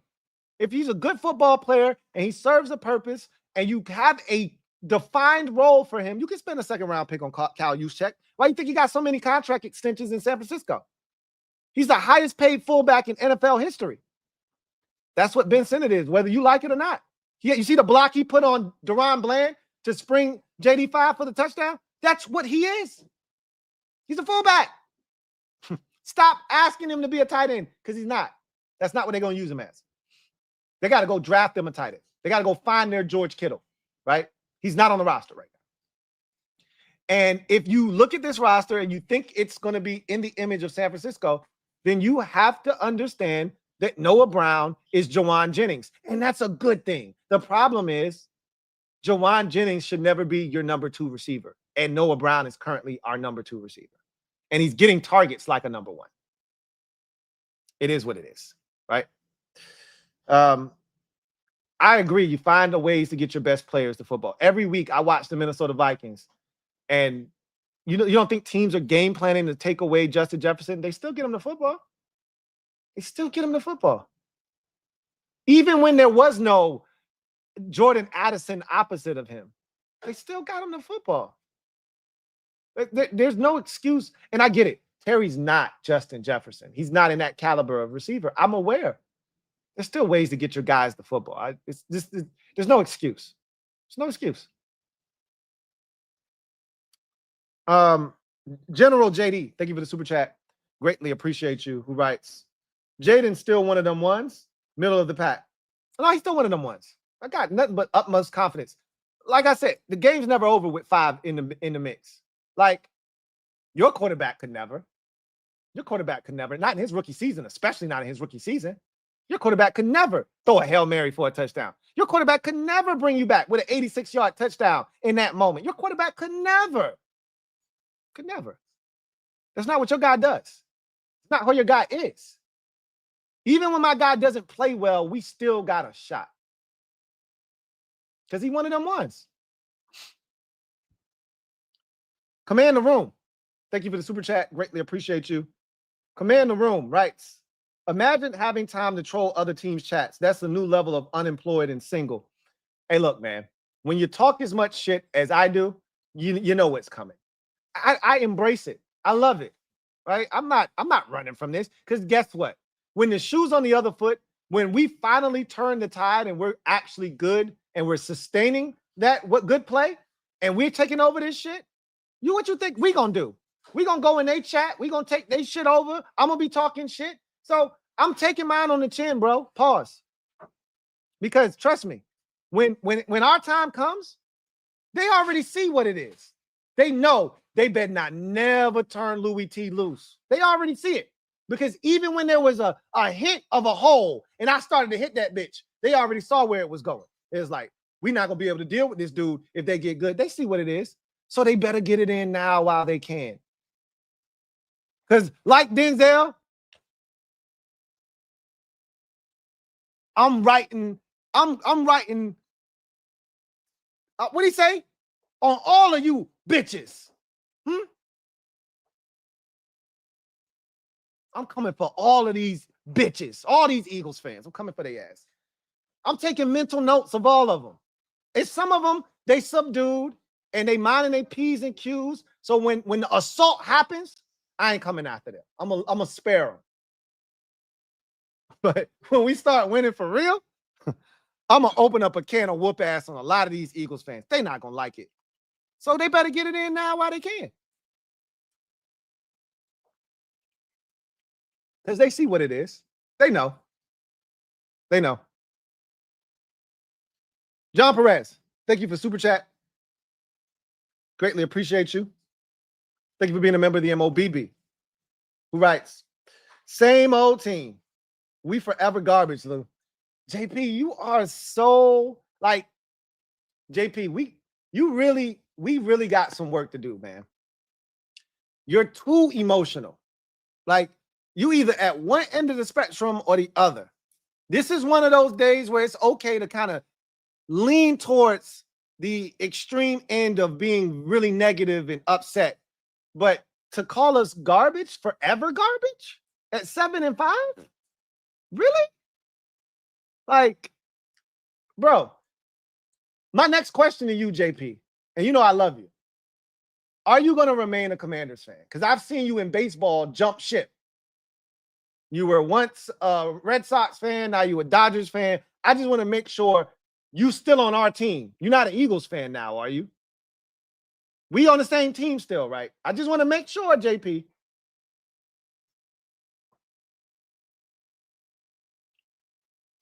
Layla Brown, thank you for the super chat. Greatly appreciate you. Double up. Thank you for doubling up. Who writes, yes, Jaden doesn't run to throw. It annoys me. I said this before he was drafted. The biggest critique I have of Jaden Daniels is he doesn't look to extend plays as a passer. You know, and that was the final step for me going all in and calling him one of them ones, right, was when he started to look for guys outside of the pocket. And that started in week 5, I believe it was, against Cleveland. And I think he might have done it too against the Cardinals the week before. And I was like, but then he hit Terry for the big one over the top, and he was starting to hit guys. I was like, yo, he's doing the thing that I didn't think he would do. And I didn't think he would do it this soon. He's reverted back to, and you know, when you're uncomfortable, what do we do as humans? We revert back to the things that we're comfortable with. Breaking bad habits takes a long time. And how you instill good habits are doing them over and over and over and over again until they become second nature. And so this is not normal to him. Him running out of the pocket to throw is not normal. That's not a normal behavior for him. So for him to do that, it's going to take him doing that over and over and over and over again to become second nature. And so he has a bad habit of, once he gets out of the pocket, I'm going to run it and nothing else. Well, if teams see that, I'm going to force you out of the pocket. I'm going to take one of my defenders and I'm going to have him escort you to the sideline. Right? He's got to get out of that habit.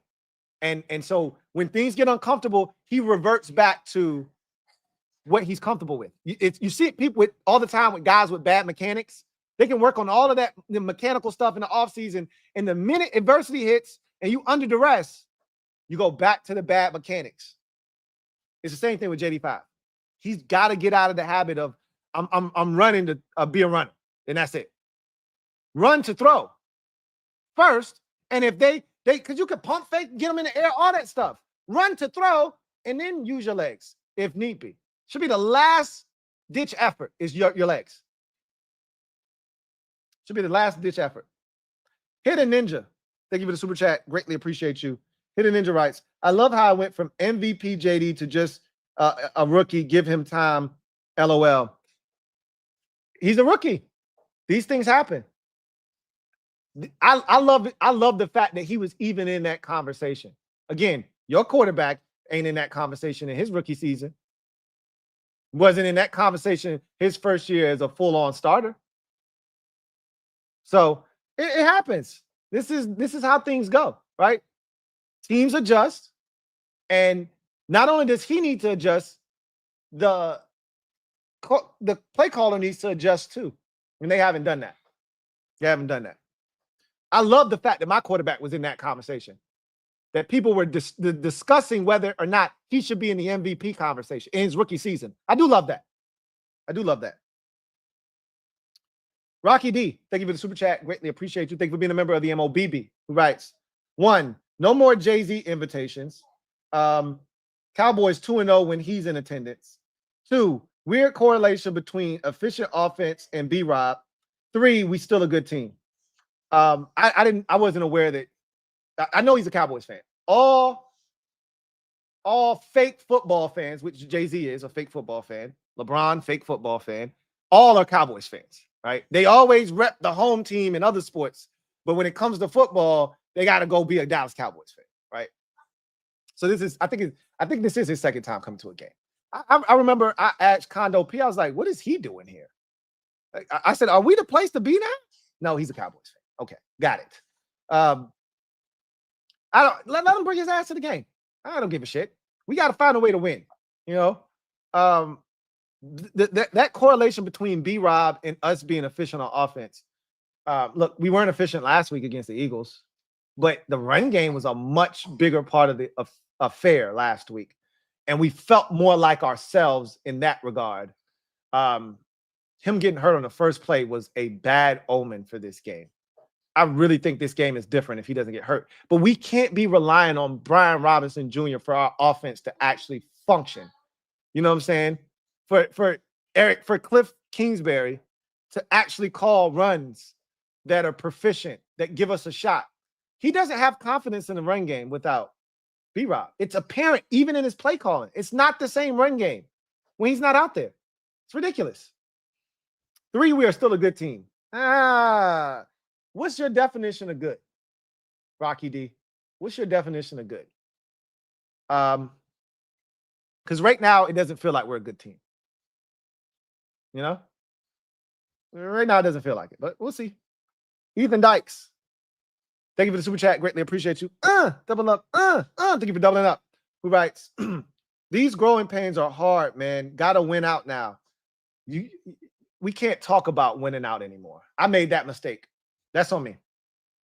I'm guilty as charged because my mantra all year has been one at a time, one game at a time, right? Don't want to talk about, and I jumped the gun and talked about winning 6 straight. And then out of the other side of my mouth, I talked about, but we got to win this one first. Can't win 6 straight without winning one first. No. Out of both sides of my mouth, I got to be talking about the Tennessee Titans. I'm guilty. And I deserve it because I know better. And when you know better, you do better. And I've been that way all year long. And then I got excited, right? Because this team was playing well. They were 7-2. I got excited and I started talking about the future too much. Playoffs. I got sloppy. I started using the P word. I started using the SB phrase. Number 1 seed, all kinds of blasphemy was coming out of my mouth.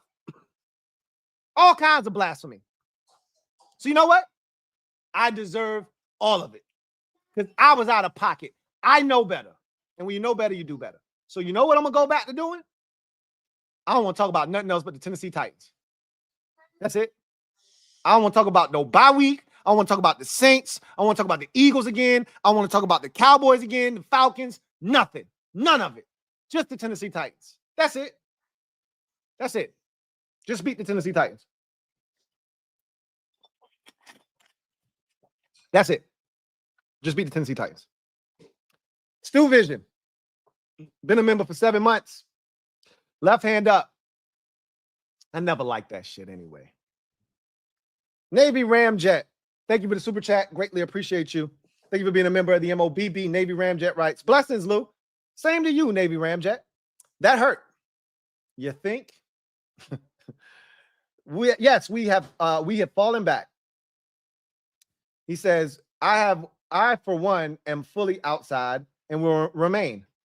We should not have leaned on a kicker coming off of a hip. It messes with your swing up.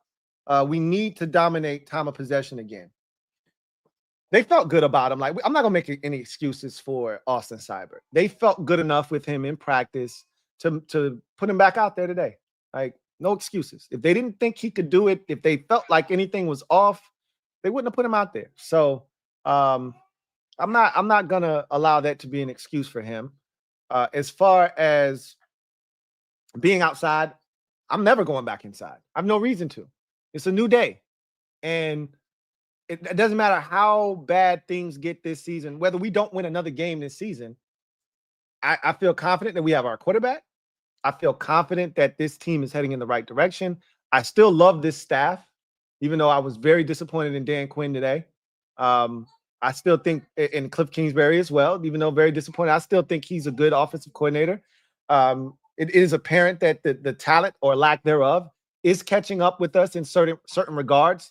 But this is the same talent that started the season off 7-2. So I'm unwilling to let that be the reason. I think there are ways. What happened to the RPO game? We run an RPO for the first time in this game, and we get John Bates wide open over the middle of the field. We didn't run any RPO against Philadelphia. None. After having so much success with the RPO game against the Steelers the week prior. Like, none of this makes any sense. You had all that success last week in the dual backfield in the Philadelphia Eagles game, and you run none of it this week. None. We didn't see Eckler, but B-Rob gets hurt on the first play. I'm aware.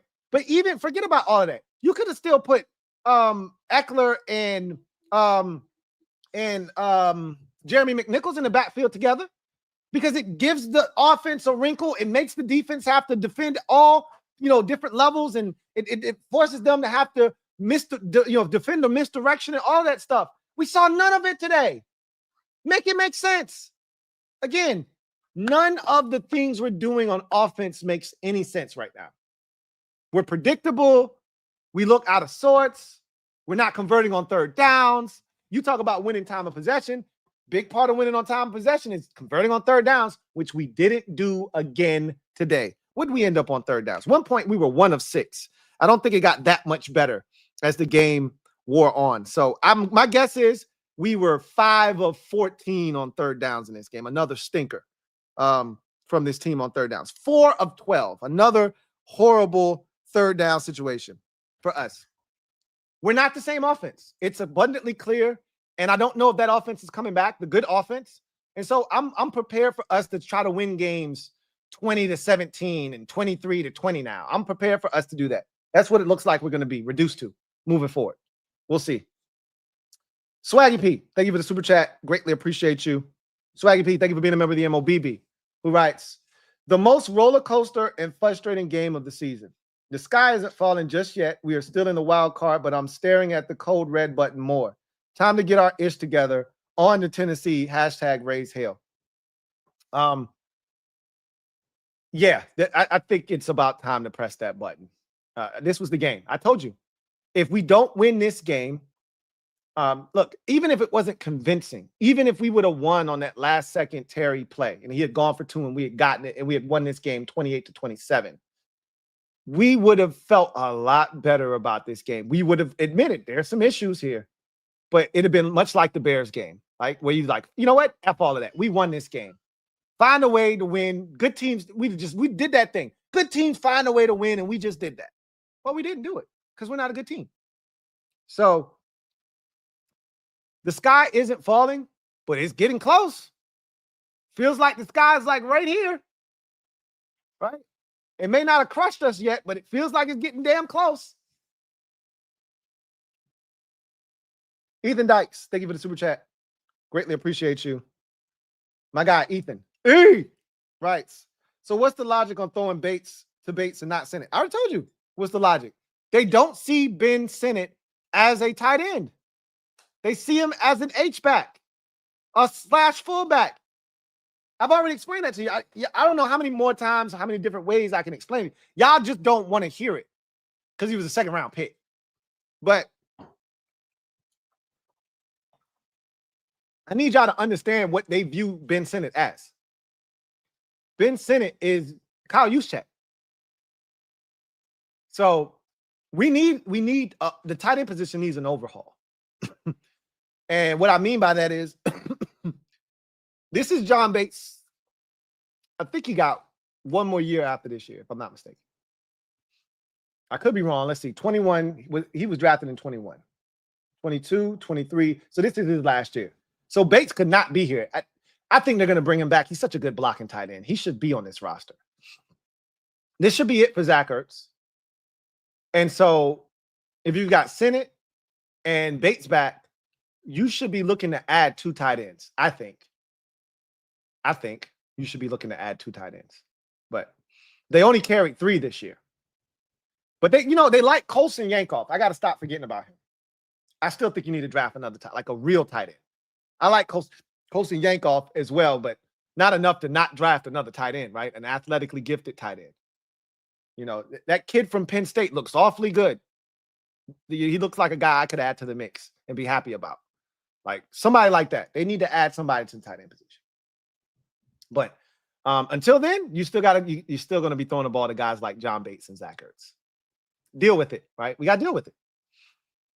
How about you just don't get the ball punched out, Zach or John Bates? I said when he got the ball punched, I said he didn't carry it a bunch. He's like an offensive lineman. Every time a lineman picks the ball up, 90% of the time they fumble the ball. You know why? They're not used to carrying the football. They're not used to protecting the football. John Bates is not used to. It's a great play by Donovan Wilson, first of all, to punch it out. He came with the intent of punching the ball out, which we don't. He did. But Bates fumbles a lot. Remember, he fumbled last year. Fumbled against the Vikings in that game when we should have beat them 2 years ago. That's his move. He doesn't carry it a lot. So when every time he catches it, I hold my breath. Like, hey, just run close to out of bounds. So if the ball does get punch free, at least it'll go out of bounds. Anything over the middle, and I hold my breath with John Bates. Every time. Spence Callis, thank you for the super chat. Greatly appreciate you. Spence, thank you for being a member of the MOBB, who writes, happy Thanksgiving, Lou. Likewise, Spence. Likewise. This team does not deserve you. This team, This franchise, this organization doesn't deserve any of us. Honestly, it hasn't. I think things are changing, right? Things are changing. It's different now. Even though today felt like the past, it did.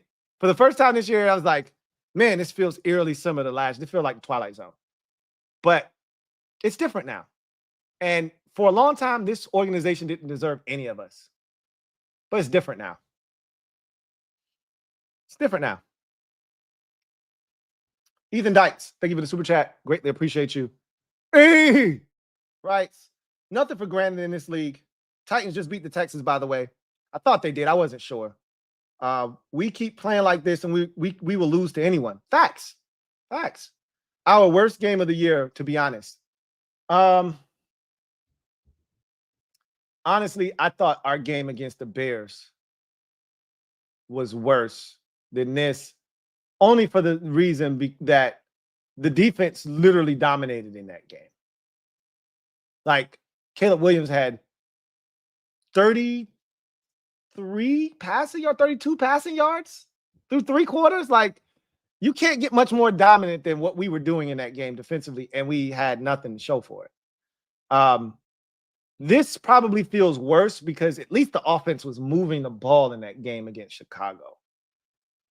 We didn't do shit in this game offensively until the very bitter end. You had the one drive to start the second half.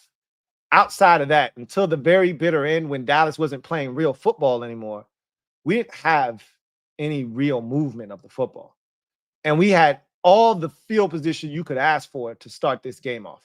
First half, we lived right around our own 45 to the Cowboys 45, right in that 10-yard space. We lived there. From the block punt to the blocked field goal to the takeaway on the fumble to the 3-and-out we forced deep in their own territory when they punt us the football. We lived in that space. And we did nothing with that field position. So from that standpoint, yeah, this felt like the worst game of the season offensively. And yet somehow we managed to score 26 points. Shit don't even make sense. Doesn't even make sense. Derek B, thank you for the super chat. Greatly appreciate you. Thank you for being a member of the MOBB, who writes, Dallas tried their best to lose. DQ morphed into WS. I don't know what that is. Voltron Rivera. He definitely morphed into damn Rivera. That shit was amazing and incredible to watch. I mean, you gotta be kidding me. I watched VR Troopers as a kid and Power Rangers, and he literally morphed into Ronald Rivera today. The shit was alarming, to say the least. And this is kind of why I wanted an offensive-minded head coach, because I don't think defensive-minded guys ever truly get away from their defensive mindset, right? Offensive guys are generally going to push the envelope. They're, generally going to say, you know what? No, throw caution to the wind. We're going for it here. That's the offensive-minded guy's way of thinking. Defensive guys are always going to rely on their defense. They're always going to err on the side of caution.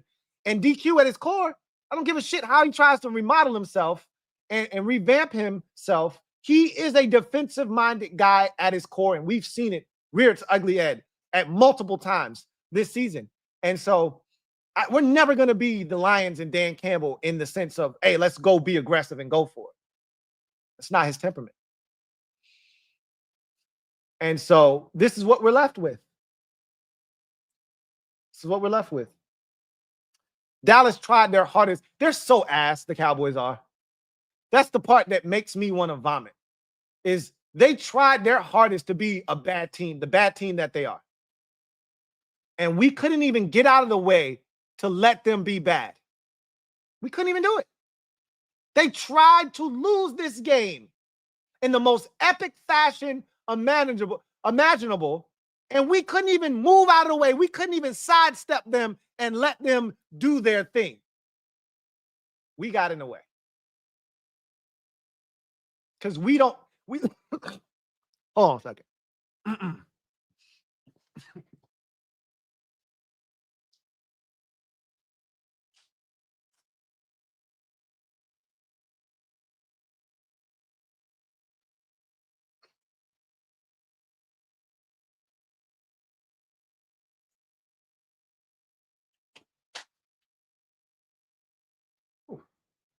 I'm glad that finally came up. That needed to come up.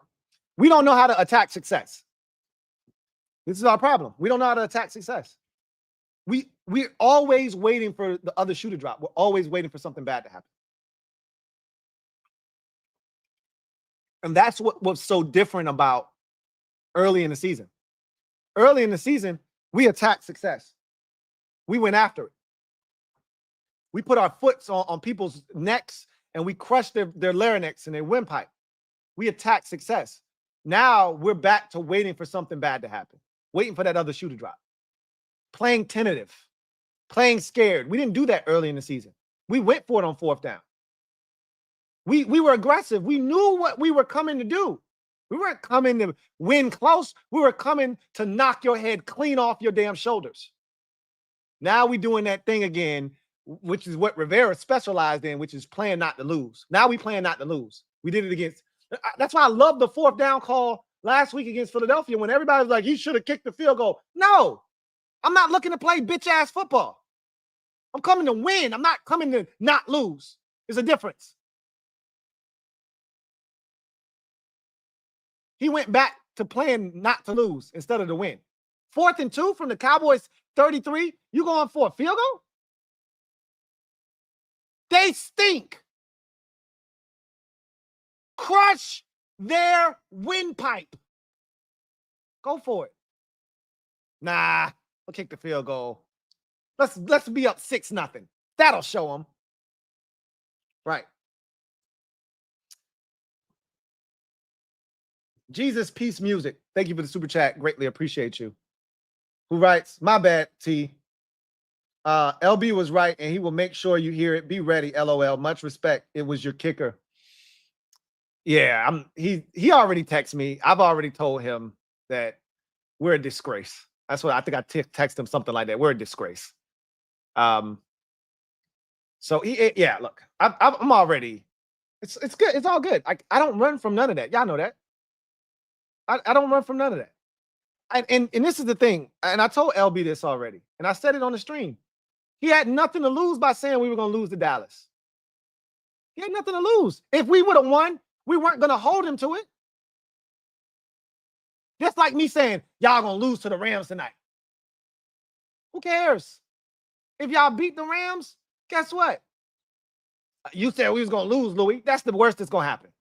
What happened? But if y'all lose, I look like a genius. There's no way you don't end up like it's a win-win for him. If we would have won this game, it's the Cowboys. So what? You did what you were supposed to do. Well, nobody gonna hold him to that declaration. He do that shit all the time. Like I said, when he's right, he's gonna look like a damn prophet, like a genius. It is what it is. He had nothing to lose by saying that. I would have said the same thing too. Why not? Why not?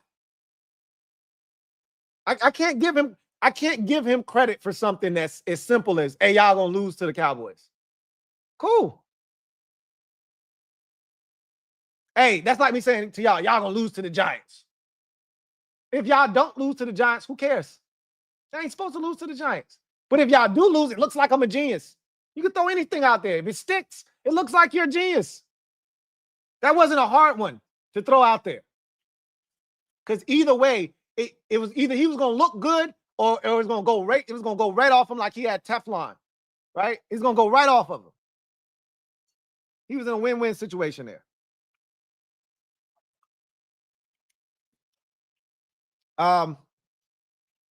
Mr. CB1274. Thank you for the super chat. Greatly appreciate you. Offense shit the bed again. Yep, they did. Absolutely, they did. That is the reason. Like, we can sit here and blame special team. It shouldn't have come down to special teams. The Cowboys stink. It shouldn't have come down to that. The Cowboys had scored a combined 16 points in their last 2 games and had been awful. They're averaging 18 points a game, and we gave up 34. shouldn't have come down to special teams. Yeah, they gave up a kickoff and all of that bullshit, but the score was 13-9 when John Bates fumbled. What are we talking about? We shouldn't be in a 13-9 game with the Cowboys with 8 minutes to go in the fourth quarter. We shouldn't be in that game. That's where this game was lost. It should have never been there. Video channel. Been a member for 16 months. Who writes, the process is JD5. He's what matters this season. You cannot lose focus of this. Yes, I agree with that. It's hard to keep that as the main thing, right? It's hard to keep that as the focus when you started the season off 7-2 and he was in the MVP conversation. And we were talking about the number 1 seed and we were talking about winning the division and being a Super Bowl contender and all of that shit. It's hard to just focus on the main thing and keeping the main thing. But when you strip it down to its core, the biggest thing that we said before the season started, and this was to a man, every Commanders fan said, we need to make sure we have ourselves a quarterback leaving this season. And we already established that. We got ourselves a starting quarterback. We got ourselves one of them ones. So that's the main thing. But if it were that simple, then you wouldn't really keep score and we wouldn't care about wins and losses. So, yes, when we look back on the season, that's the thing that we should be most excited about. But we in it right now. And when you were 7-2 and you've lost 3 straight and you just lost to the worst team that you've played this season on your schedule wise, in terms of the losses that you have, the first time you've lost to a team with a losing record and you've lost 3 straight and you look awful on offense, it doesn't like that. While it is true, is still not something that you can totally focus in on like you should. Right. Ethan Dykes, thank you for the super chat. Greatly appreciate you. Ethan Dykes writes, just want to say like, subscribe and hit the bell for our favorite therapist, Louie Tee. Even if he did jinx us on the Turpin return, look, I tried to talk some sense into these boys. They did not listen to me. But if you want to put that on me, I'm okay with that. Put it on my plate. Charge it to my account. I'm okay with that. Hope you're good, man. I'm good. I already told you how I'm coping. I worry for guys like John Perez who think we back to the Snyder era. He ready to go to 2025. I'm worried about those type fans. He might not be a fan if we lose next week to the Titans. He might be a Eagles or a Cowboys fan. Nah, he wouldn't be a Cowboys fan. It's got to be a winning team. He might be a Vikings fan or some shit like that. I don't know. That's who you should be worried about and concerned about, not me. The Dude, thank you for the super chat. Greatly appreciate you. The Dude writes, you definitely lost on that Howl merch. Y'all are frauds. We look like frauds right now. Jado, been a member for 13 months. What up, Lou? I don't know if we will make the playoffs. Neither do I. Guess you just got to tune in to find out. One thing's for sure, I'm going to enjoy the rest of the season as if I have no expectations of playoff football, bonus football. Just going to ride this thing out, see where it takes us. We make the playoffs, great. We don't, I'm chilling. Either way, that's the new mindset. Okay, that's the new mindset. Big Swerve, thank you for the super chat. Greatly appreciate you. Like how they compare situations to JD5's, like he ain't out here playing with Kroger's associates. Give him the weapons Hurts have, still a rebuild. Hashtag, or still a process, hashtag rebuild. We're not going to do that. We're not going to have that conversation. We don't need to have that conversation. It's a conversation that leads to nowhere. You're just going to talk in circles. Yeah, we know he needs more weapons, but he can play better. The play calling around him can be better, right? The pieces are what they are. They are what they are. But we started 7-2 with those same pieces. And now you got to adjust to the adjustment. He's got to adjust. Cliff Kingsbury's got to adjust. The players on the field have to play better and adjust. Everybody's got to do their part. And it starts with Cliff Kingsbury. And then it trickles down to Jaden. So we know what he's void of talent, but I'm not going to play that card because help's on the way. But we started 7-2 with all of these same pieces. Find a way to get it done. Find a way to get it done. We already knew we didn't have shit. And we started 7-2. So figure it out. That's why you got Terry McLaurin. Figure the shit out. Your answer can't be just throw it to 85. That 85 isn't Chad Ochocinco, by the way. It's not Chad Johnson. Not that 85. Rubino, thank you for the super chat. Greatly appreciate you. Double up. Thank you for doubling up. Right, to the JD5 doubters, dudes weren't open. I was at the game, and our run game was sorry. The offense just seems way too predictable. It starts with Cliff, like I said. Starts with Cliff. The spacing was great early in the season. It has been non-existent. The creativity was excellent early in the season. It is non-existent. The RPO game should be back now that Jaden's legs are back. We had one RPO throw to John Bates, and then he fumbled. Make it make sense. Make it make sense. It starts with Cliff Kingsbury. And then we can get to Jaden Daniels.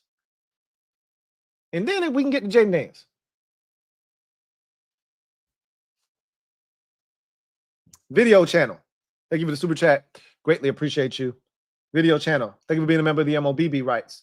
I said all year it's about JD5. You have. I can definitely vouch for that. Wins and losses don't matter with this man being the truth. Roster will get better in time, but they play this game to keep score. So wins and losses do matter.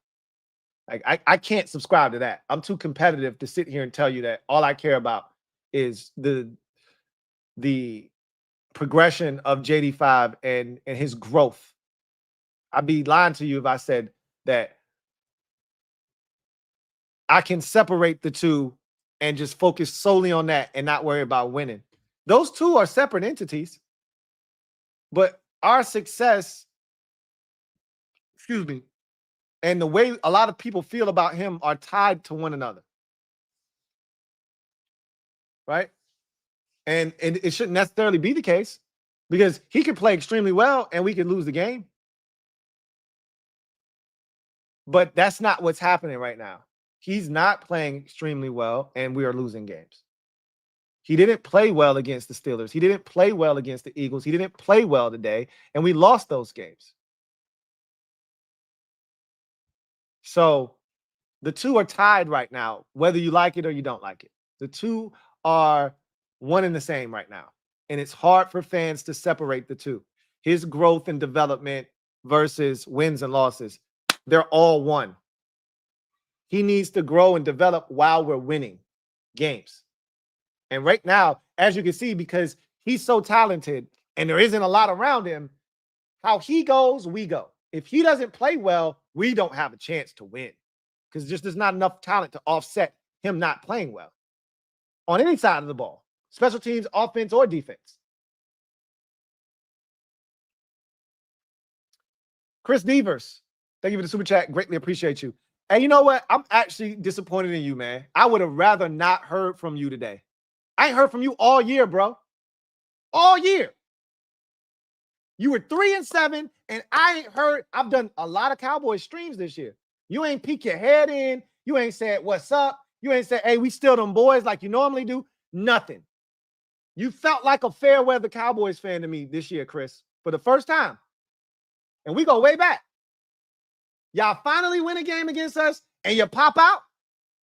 That's how you going to conduct business? You know I'm going to air you out for that. You might as well have stayed silent. Because you know I don't take too kindly to that. Whether we win or lose, you know where to find me. I don't run. I don't hide. You know where I'm going to be. But you went into hibernation, my friend. And now y'all win a game against us and we them boys again? Fuck out of here, Chris. You got to be better than that shit, bro. Anyway. And yeah, I have been silent. I'm glad you admit that. Then don't come in here with that bullshit. Don't try to justify it. You ain't been here. You've been absent. Just like your damn Cowboys this year. Then you try to pop up. And of course, we've been hurting. We have been hurting missing AP. But LOL, you thought Quinn is a DC and didn't show up. He didn't get it done. And this was the worst Dan Quinn game of the season. By far and away. By far and away. But he's been good largely this season. But I was very disappointed. But you know what I am concerned about? I will say this. I think that this is who he is more than what we've seen. Like the Cincinnati game is what I thought he could be. I thought that was like he learned his lesson from, being in Atlanta and being in Dallas, and this was the new DQ. No. This is more of DQ, I think, what we saw today, right? Because he's shown us that he rather did it against Baltimore, right? Kicking field goals. I'm like, bro, he playing the Ravens. You going to punt this football? Like, this is no different than Cincinnati. We got to score to win today. We playing the number one scoring offense in football. I think we might have been one at the time, and they were two. We got to score today, bro. And he showed his colors today, too. At his core, he will always be a defensive-minded coach. And defensive-minded coaches can't help themselves. They're always going to err on the side of caution, and we saw that today. And that makes me nervous. It does. I will say that. Deshaun Creech, really disappointed in you, Chris. And you knew I was going to be disappointed, which is why you said, I know I've been absent.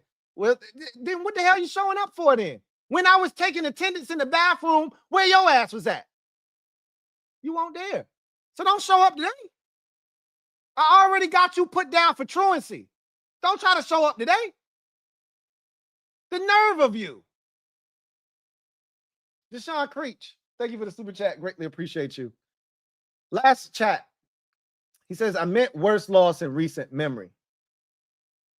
I mean, it's the worst loss of this year. Let's just keep it in the context of this year.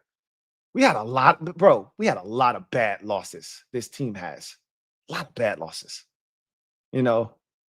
This one sucks because we were supposed to be getting our shit together. We think we are a good team, or we thought. Some of you still think so, and you might be right, but we thought we were a good team. That's what makes this one stink. And Dallas stinks, but it's family business. Shit happens. And I've said it's levels to this. We're not ready for that level yet. That's going to take. Until we're able to beat Philadelphia and Dallas, we're no better than the Giants. What makes us any better than the Giants? You can't take that next step in the division until you can beat the two teams in the division that have run this division for the last 5 years, practically, in the Dallas Cowboys and the Philadelphia Eagles. And right now, this season, we're 0-2 against them. Until you start beating them, we're still the same Commanders in the division. We're still the third best team, even though Dallas stinks right now.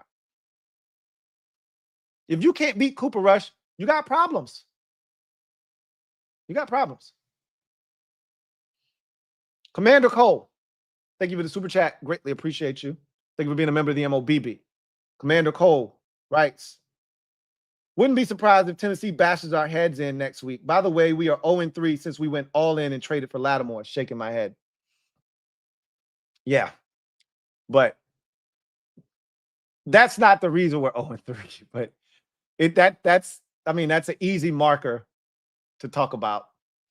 I wouldn't be shocked if Tennessee kicks our ass next week. I told you. Will Levis, I said that before we played this game. I said, Will Levis is playing better. Nobody was listening, though.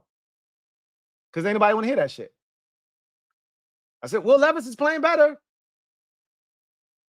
Tony Pollard is running the football. Their defense isn't that bad. Just so you know. And then they go out and score like 33 or 34 points today or whatever and win the game on the road. I kept saying, the Texans, they're an enigma. I don't think they're fixed. They played Dallas last week and people thought they were fixed. I don't think they're fixed. They weren't, but at least they beat Dallas. But it's family business. They just lost to a 2-win team. The Steelers just lost to a 2-win team. It happens in the division. The difference is the Texans are going to the playoffs. They're going to the playoffs. They're going to win their division.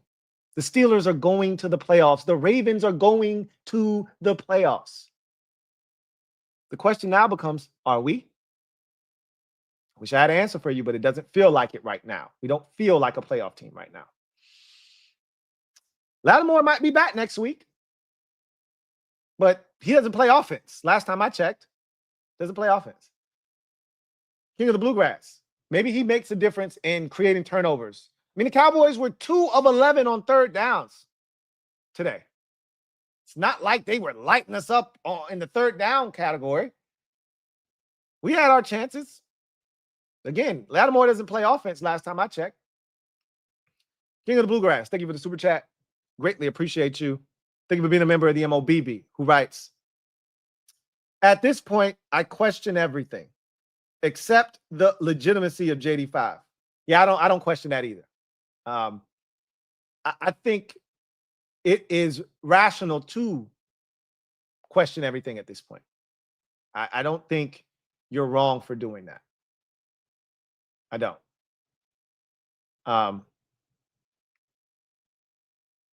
This feels like they're at a crossroads this season, right? They're at a crossroads.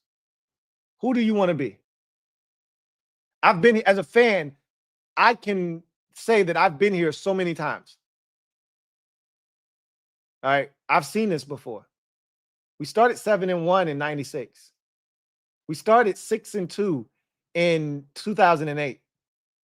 We started 5-2 in 2018. I've been here before.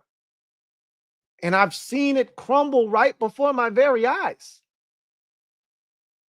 So when you hear me being somewhat critical now and thinking, uh-oh, here we go, my PTSD is kicking in. I'm not going to front.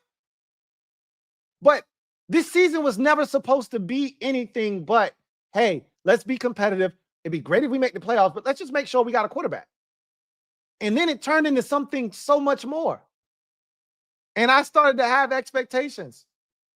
And I got out of pocket. And I'm not ashamed to admit that. And it'll happen again. I've already told you. It'll happen again. I'll get out of pocket if we start off next season 7-2 again. I'll be out of pocket again. And this time I'll feel better because we'll have a better roster. And we've been here before. I'll feel better. Doesn't mean the outcome will be any different. But until it doesn't happen, that's going to be my mindset.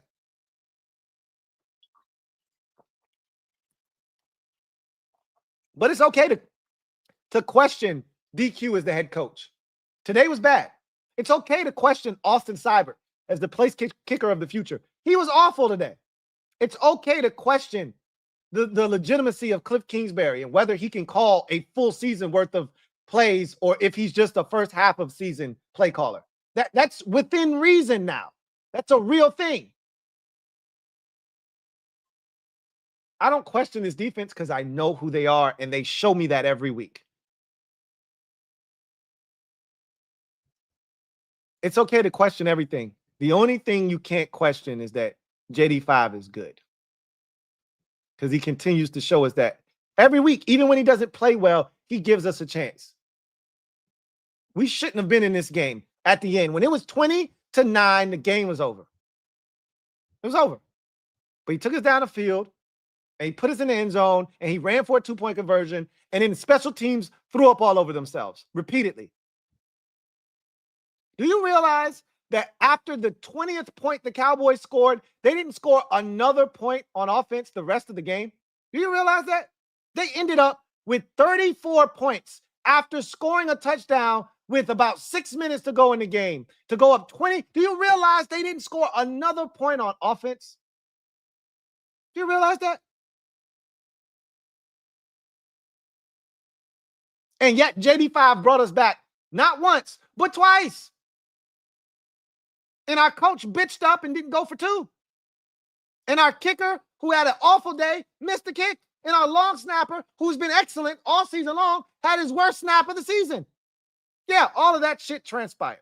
So it's okay to question the legitimacy of everything except for number 5. Because even when he's not at his best, he's still better than most of the rest.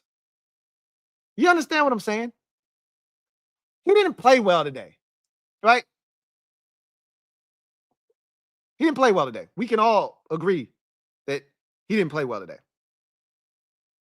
Okay? But, oh shit, the Vikings and the Bears went to overtime? Didn't even know it. Didn't even know it. All right. He didn't play well today. Here's what not playing well looks like for the rookie. 25 of 38 for 275, 2 touchdowns, 2 interceptions. Sacked 4 times for 8 yards. And you know why I sacked for four times for 8? Because he ran out of bounds 3 times. He was never, I don't think he was ever actually sacked other than the one sack that he got by Michael Parsons. The other 3 were the run out of bounds, right? And I know it's easy to say, take away the 86. You can't take the 86-yarder away, folks. You can't do that. We talk about that when the defense plays well, but they give up a big. You can't take away the DeAndre Swift run when we were playing the Bears. You can't take it away. You can't take away those Saquon Barkley runs at the end of that Eagles game. You can't say, oh, well, we were playing really well until you can't take it away. He did that. He shouldn't even have had the second interception. That was on a Hail Mary. But those count too. That's a bad game for JD5. We're never out of it with that guy. So you can say whatever you want. That's the only thing you can't question right now. Everything else is, and Frankie Louvu. You can't question him either. He's really good. I think the Cowboys might have scored more points in that first half if Frankie Louvu wasn't on the case. And Mike Sainristil, even though I see the limitations in his game too. He's a nickel. He's a nickel. You know, we need 2 outside corners, but he's holding his own out there. We put him in a tough spot, and the kid has responded. But he's a nickel. He's a nickel. Ethan Dykes.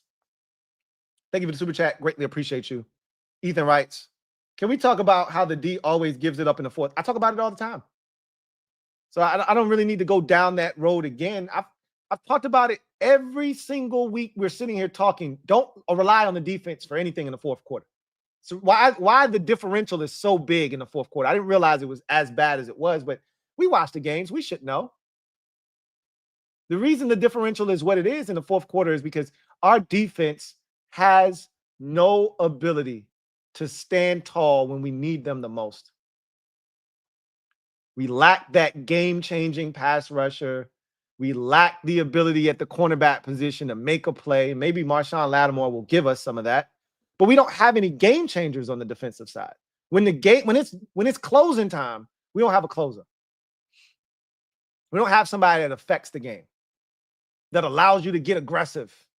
Maybe Marshawn Lattimore will be that for us. We'll see. Ethan Dykes, thank you for the super chat. Greatly appreciate you. Ethan writes, that Terry play shows why he needs the ball more. I mean, we don't need an 86-yard play to show us why Terry needs the ball more. We know he needs the ball more. His production over the life of his career speaks for itself with 97 different quarterbacks. He needs the ball more because he's Terry McLaurin. End of discussion, period, move on. Like, we shouldn't have to have that play remind our staff that our best player has only 2 targets through 3 quarters of football. Why do we need that to be a reminder? I don't understand. I don't understand how the very first possession we didn't get Terry McLaurin involved after knowing what last week was. He didn't have a single target the entire first quarter. His first target didn't come until the second quarter. His first catch didn't come until the third quarter. He caught a slant. Like, what are we doing here, folks? Likely phenomenon. Thank you for the super chat. Greatly appreciate you.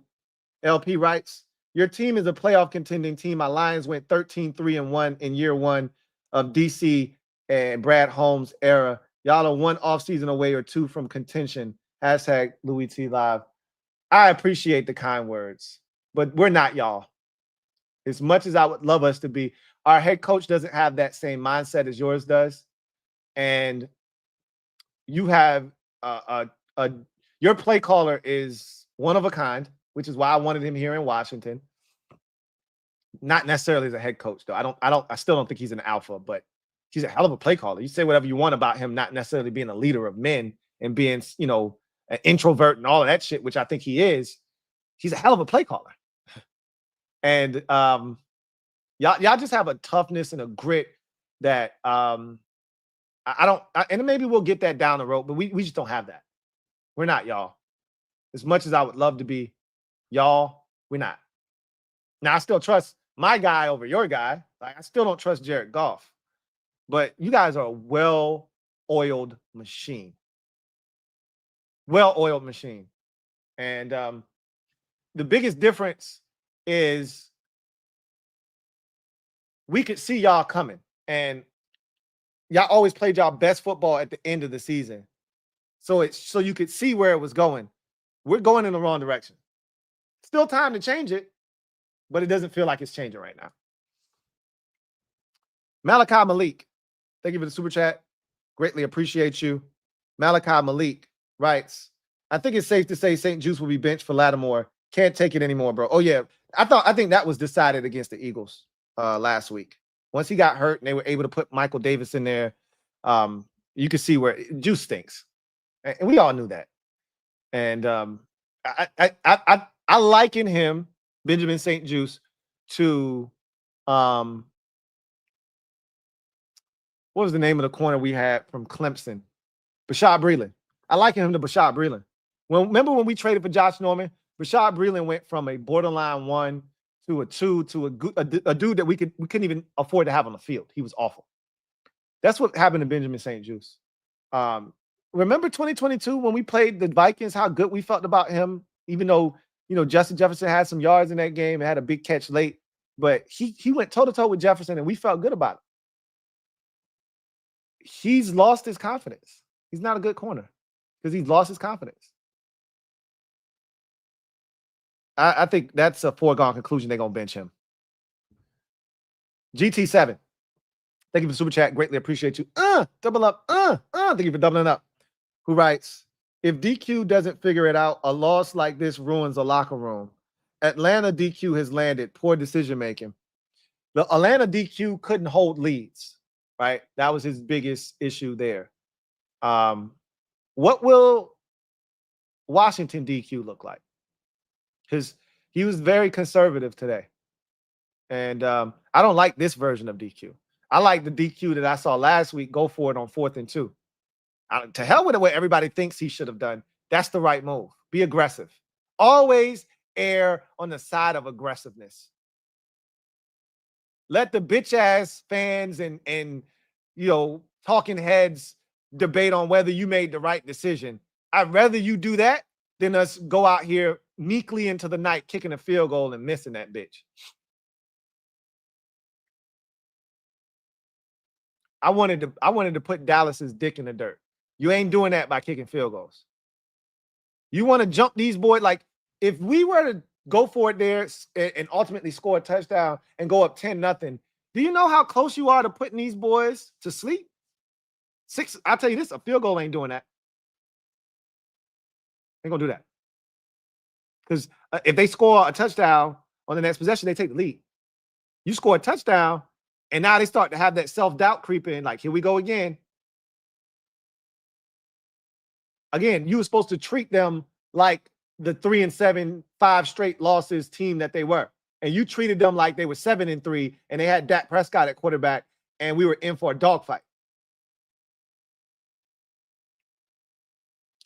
John Cedillo, thank you for the super chat. Greatly appreciate you. My guy, John, what's going on? Says, sup, Lou? What's up, John? Hope all is well, likewise. To be honest, I didn't watch a chunk of the game as I was resigned to an L. I get it. Can see the season for what it is and accept that we're a bad team. Was surprised with a win. Weren't we all? Weren't we all? Surprised that you guys won. Surprised that we lost. You guys tried your hardest. I know you didn't watch all of this game. You guys tried your hardest to lose this game at the end, and we simply didn't want to win. So it's a very tough place to be. Very tough place to be. Mr. CB1274. Double up. Who writes, are we only good in 2-minute offense? Maybe. That's where we're the best at. I know that much. We didn't get it done in the 2-minute in this game right before the half, which was very disappointing. But you saw what we did at the end of the game against the Eagles, the end of the game here. We're at our best, but we go up tempo pretty much the entire game. We rarely huddle up. So that's not an excuse. We're not executing right now. We're not calling great plays. We're not executing the plays that are being called. We're just not playing well. Alex Kurz, thank you for the super chat. Greatly appreciate you. Thank you for being a member of the MOBB, who writes, I've had my time with it. It was a blessing to know we weren't out of it at the end. I know a lot of us thought the game was over, but it wasn't. Again, not many silver linings, not many positive takeaways. If you want to hang your hat on something, is that this team is never out of it. With 5 at the helm, we're never dead. That is abundantly clear. But again, that doesn't make me feel better about what we did the first 56 minutes of this game. So there's no erasing that. John Cedillo, thank you for the super chat. Greatly appreciate you. Double up. Thank you for doubling up. Who writes, interesting how Dallas wins when everyone expects us to lose. Please allow a bit of good nature trash talk even when we are hurt. We're still your daddy. No sweep this season. No, I'm good with you, John. You show up, win, lose, or draw. Most times I know when I do a Cowboys stream after a game, you're going to show up. And so I appreciate you. We couldn't even get the brooms out in a lost season for the Cowboys. It just goes to show you that you guys own us. Until we change that, you are our daddies. And I hate even saying that out my mouth, but I'm a truth speaker. It is what it is. I've always said the one team in the division that scares me is Dallas. It's not the Giants. It's not the Eagles. Because the only team that would routinely beat the shit out of us is Dallas. They would embarrass us when they were good. And even when they're not good, we still can't beat them. When the Eagles aren't good, we beat them. Period. They barely beat us when they are good. But when Dallas is good, they blow us out. And when they're not good, they still find a way to beat us. Just like in 2015, when they beat us with Matt Cassell and damn Darren McFadden at running back. This is our move when we play Dallas. We don't know how to win. So yes, that classifies us as being your son. And you sunned us again. And I'm sick to my stomach about it. Reggie T. Thank you for the super chat. Greatly appreciate you. Reggie T writes, I guess we are really in year one of a rebuild. No, not a rebuild. A recalibration. They're finding their north. DC fan 88. Thank you for the super chat. Greatly appreciate you. Thank you for being a member of the MOBB, who writes, what's up, Lou? Uncle Mo at the end was crazy. He didn't know what to do. He didn't know where to be. But ultimately, he was where he was supposed to be. That was on Dallas' sideline. But it was crazy. He was like, He didn't know what to do. The Phillies Ace 34, thank you for the super chat. Greatly appreciate you. Who writes, Louie, my guy, hope everything is well with you and yours. Likewise. I think when you did that funeral for Dallas, you accidentally set up yours, one of them. Yeah, no, I might have. Look, I've been known to go too far, but I'm not going to stop. It's who I am. All right. I've been known to take it a step too far. I did the same thing with the Giants. When I read them a eulogy, had a funeral, and then we were never the same that season. That was last year, by the way. Right? Then we lost like every game the rest of the season after I did that. So, yeah, I think I did. I'm guilty as charged. My hands are up. You got me. I'm under arrest. Indecent exposure. I'm under arrest. And I'm getting what I deserve right now. I'm getting what I deserve right now. J Mart, thank you for the super chat. Greatly appreciate you. Thank you for being a member of the MOBB, who writes, the record may not show it, but we are a below 500 team. Giants and Bears. I don't play the should have, could have, would have game. Should have been L's. TMC and MB ran the same route, and he went to MB.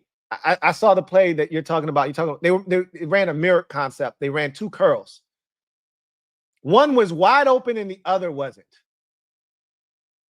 He threw it to the wide open guy. But again, I've had this conversation with y'all. I said, if one guy is open and the other is covered, but the guy that's open is Noah Brown, the guy that's covered is Terry, I'm taking my chances with Terry because he makes contested catches. So I know exactly the route. Now, Noah Brown caught that ball you're talking about, and it was a first down. So I'm aware of what you're saying, but they both ran the same route, and he went to Noah Brown. And I was like, I would like to see you go to Terry there. But I've already told you, JD5 is infatuated with throwing the ball to Noah Brown. Y'all thought I was bullshitting when I told y'all that. The only time he really takes a look at Terry is when he gets one-on-one and throws him the deep ball. That's the only time he makes up in his mind, I'm going to Terry. And he needs to shift that way of thinking to, I'm going to start with 17, and then I'm going to work my way to the rest of these dudes. He's the other way around. I'm going to start with Noah Brown, and then I'm going to make my way to the Zach Ertz and the rest of these guys.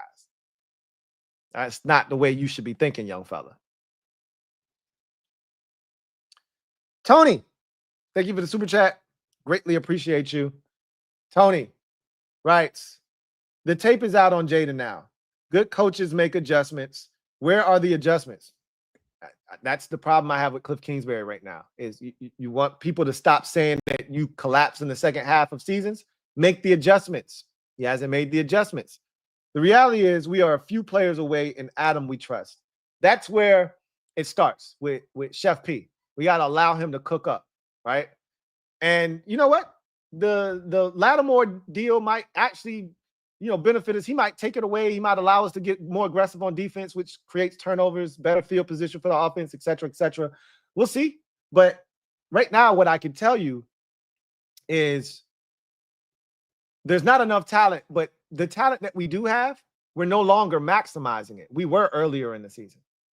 And now with all these injuries, maybe Olamide Zaccheaus does go back into the backfield again. I like him in the backfield. I like when they do things like that. CeeDee Lamb goes in the backfield all the time. Like, why don't you use Olamide Zaccheaus? Don't tell me before the season starts, well, Olamide Zaccheaus gives us versatility. He used to play running back. You put him back there early in the season. You had success with it. Then you don't do it anymore. Okay, why'd you stop? Like, it's almost like, and I used to say this with Scott Turner and Eric Bieniemy to a lesser degree, but I was like, it's almost like when they run a play, if it works, they burn it. Like, okay, you use that one, can't come back to that one again. Just throw that one out of the playbook. We had success doing a lot of things that were like,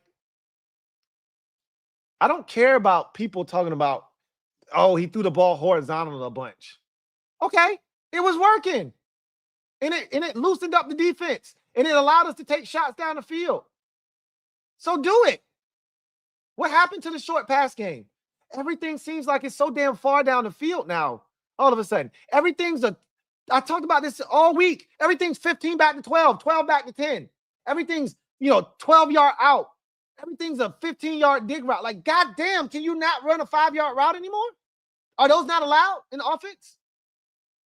What happened to all of that stuff that we were running earlier in the season? What happened to the spacing concepts that we were running earlier in the season? Defenses aren't just all of a sudden taking the shit away. We're not adjusting. We're not adjusting. I agree with you, Tony. Real goated.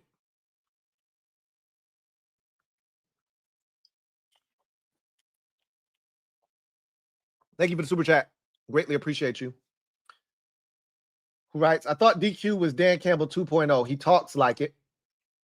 Yeah, but you gotta be about it. You can talk a good game, but he ain't Dan Campbell. Because Dan Campbell lives it. Dan Campbell is willing to die on the hill of being aggressive. He did it in the biggest game of his career, and he didn't flinch. When everybody said, oh, he should have kicked the field goals, Dan Campbell looked us right in our eyes, chewing tobacco, with a wad of tobacco on his lip, and said, that ain't who we are. We got here being aggressive, and we're going to stay aggressive, and we're going to be who we are, no matter what the game, no matter what the circumstances are. And he's willing to lose games being who they are. I can respect that shit. What I can't respect is a waffler. Somebody that, when the when this game dictates that, no, we're going to be who we are no matter who the opponent is. I don't care if we playing the Chiefs or we playing the damn Jacksonville Jaguars. We're going to be aggressive because that's who we are. At least the players know what it is. They don't have to answer questions after the game like, were you surprised that Dan Quinn went for it instead of kicking a field goal there? No, dipshit. I'm not surprised because that's what we do on fourth down. We go for it. We don't go for the tie. We go for the win because that's what we do. That's a part of establishing an identity, which we no longer have, by the way. We spent 10 weeks establishing an identity to watch it come crumbling down in just 3 weeks' time. We can't run the ball physically anymore because we don't have Brian Robinson Jr. We're not spacing the field anymore, so we're not creating all this space. We don't have an identity anymore. We're not aggressive on fourth down. We're not converting third downs anymore. We're not winning time of possession. We don't have an identity. We're just existing right now. CGM87. Thank you for the super chat. Greatly appreciate you. CGM87 writes 08 6-2 to 8-8, 96 7-1 to 9-7, 24 7-2 to 7-10 question mark. Don't forget 2018. Don't forget 2018 in there. But this team looks like Ron and EB have taken back over. We need a number 2 receiver, a DB, and a revamped O-line. Yeah, I can't say that it looks like they've taken over, but it felt like they jumped into the body of our coach and our coaches and some of our players in this game. It looked like they jumped into their body in this game because it damn sure felt like it. Felt like EB calling the plays. Felt like Ron making the stupid ass game, altering decisions. It all felt like it. Kevin the PRF, been a member for 31 months. Really appreciate you. Who writes, earlies are in. Seems like talent scheme-wise, our D-line is being wasted. Why do they not move unless it's third and short or a punt? They've been blowing O-linemen into the backfield. It's a great question. I wish I had the answers for you. People have been telling me this, and I think it may be some validity to it, that the defensive tackles in a DQ scheme, they don't allow them to be themselves. Again, I brought this up on the Deron Payne video I did on the Commanders Kings channel. Early in the season, he was getting penetration into the backfield, remember. He was flying into the backfield, but he wasn't getting to the ball carrier or the quarterback. And so they made a conscious decision to have him go back to 2-gap instead of being a 1-gap penetrator. And we really haven't heard from that man since. So there may be some validity to that, but let's get to those early soups.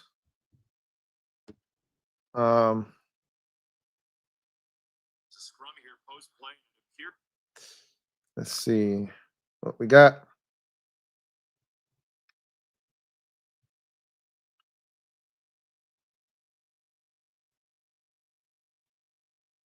All right, so you took, I was about to say, if that's the early supers, we are in some trouble. We started out with Deshaun Creech. I read that one from Layla Brown. I read that one from Commander Cole. I read that one from Glizzy McGuire. 1, 2. So I think we need to start and stop there. Yeah, still a lot of them. All right, let's run them through them real quick. Anthony P, thank you for the super chat. Greatly appreciate you. Thank you for being a member of the MOBB, who writes, what a complete disgrace. And I think that one might have been from our mob session because I remember putting that one up on the screen. C-Trail, been a member for 12 months, writes, Chin needs to get aired out. look, he's been really good lately. He had a mental breakdown, a brain fart, and I'm at a loss as to what we were even doing on that play. Yeah, Quan Martin screaming over to CeeDee Lamb like he's Justin Jefferson or some shit like that, or Jamar Chase, and just vacating the middle of the field. And I'm assuming Chin thought he had help over the top. I guess he was confused and he just let Schoonmaker. Like, we don't play the middle of the field well. Remember, we gave up the touchdown to the tight end for the Giants, right? And I remember after that, Joe Witt said, hey, we throwing that play out. We can't make the checks over the middle of the field, apparently. And I don't know if that was a check or what, but we pissed the bet again over the middle of the field to a tight end. So we did it against the Ravens. We did it against the Giants, and we did it again today against the Cowboys. So, Jorn, been a member for 32 months. Austin Seibert is my new #1 arch nemesis. There's going to be a lot of that. He's going to be public enemy #1, but it shouldn't have come down. He shouldn't have even been placed in that position. DQ could have protected him by going for 2. Yeah, he had a job to do. It was a terrible snap. That could have thrown off his, routine. But the whole process was trash. Bad snap. The hold was solid by Tress. And look, seeing a ball on the ground when you're already struggling, that's not a good thing. It's not a good thing. But he shouldn't even been put in that position, to be honest with you. Rush is Variety. Thank you for the super chat. Greatly appreciate you. Thank you for being a member of the MOBB, who writes, what the F? I only have bad words to say. On to the next. You and a lot of other people. Rush is Variety. Thank you for the super chat. Greatly appreciate you. Double up. Thank you for doubling up. Who writes, why are we saving good offense to the end of the game? Offense costs us multiple games now, and Cliff has some questions to answer. I don't think that's actually us being good on offense. I just think defenses at that point are relaxing because they don't want to give up big plays, and they're still giving up big plays. But that's to me, when real football, I call it real football, is being played, we've looked like garbage each of the last 2 weeks. Ebad Shamim, thank you for the super chat. Greatly appreciate you. Thank you for being a member of the MOBB, who writes, struggling kicker, Quinn decides not to go for 2. Make it make sense, man. Make it make sense. I can't wait to hear his bullshit ass answer. I hope our press and our beat writers have enough balls to ask him. They're going to ask him, because that was a big decision not to go for 2 there. And I can't wait to hear what bullshit ass answer, because I don't care what he has to say, but I want to hear it anyway. Because it's probably just gonna piss me off even more listening to him talk about into that space we wanted, like it's gonna piss me off, because all I wanted you to do was go for 2 there. There's nothing you can say to me unless you tell me that something was wrong with somebody and you couldn't go for 2. I don't really care what excuse you have. Like, none of that shit's gonna sound good to my ears, because I don't think it was the right thing to do. Andrew Scholl, thank you for the super chat. Greatly appreciate you. Andrew writes, being a part of being a contender is knowing how to handle the pressure when it is expected of you to contend and be successful. We may be so close, but the team has so much to learn. Yeah, that's kind of what we talked about earlier. The next step for us is learning how to manage expectations, right? Handling, like, we came out of the gates guns a-blazing because nobody expected anything from us. All of a sudden now, Jaden's in the MVP conversation, and this team is looking to win the division. And, I'm talking #1 seed and Super Bowl contender, and we make the trade. The trade, I forgot who said it earlier, but the trade was symbolic of a GM thinking his team was close. And I was ridiculed by a certain fan for saying that we didn't need to do anything because we weren't close. Now, I like the move because it wasn't just for now, it's also for into the future as well. So I like the move. But that move got everybody excited, including me. Hasn't really yielded us any dividends now, has it? But we still haven't seen what it looks like with him on the field. But the biggest thing we have to do, the next step in the process, is learning how to handle expectations. Vegas said, oh, you a 10-point favorite in this game. And we lost our mind. 10-point favorites? What do we do here? How do we be? How do we act? 10-point favorites. We've never been here before. You could tell. They've never been here. Never been a 10-point favorite. Our coach didn't even know how to handle being a 10-point favorite. He wants to kick field goals.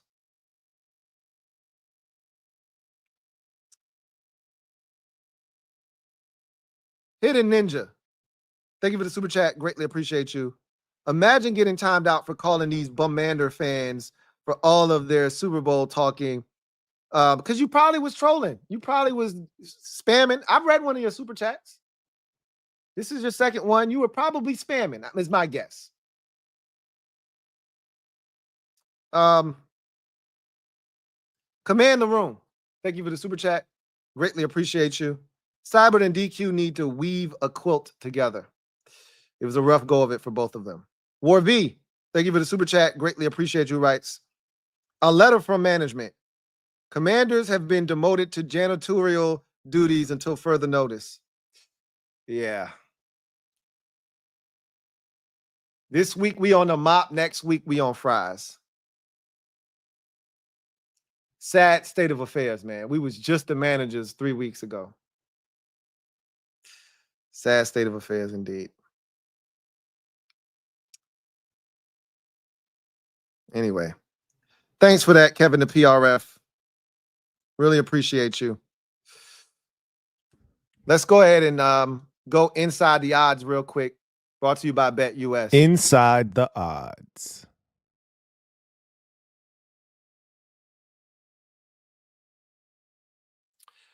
Looking for a new book this football season? BetUS has you covered. Fastest payouts in the industry. Get up to 10% back on your net losses twice a year as long as you've been active within the last 6 months. And here's the big kicker for new users. Use the promo code YouTube150 to get you 150% sign-up bonus on your first deposit of up to $2,000 and 125% on your next 2 deposits up to $2,000 when you use the promo code YouTube150. Also, bet responsibly, bet what you can afford to lose, and do not, I repeat, do not go chasing your losses.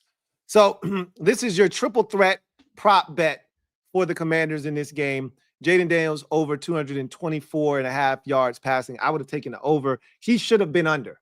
Without the 86-yarder, he's clearly under, but he hit the over. Brian Robinson Jr. got hurt on the first play from scrimmage for the Commanders, and obviously he did not hit the 69.5. He would have hit that because this Cowboys rush defense stinks, and he would have been highly effective, I believe.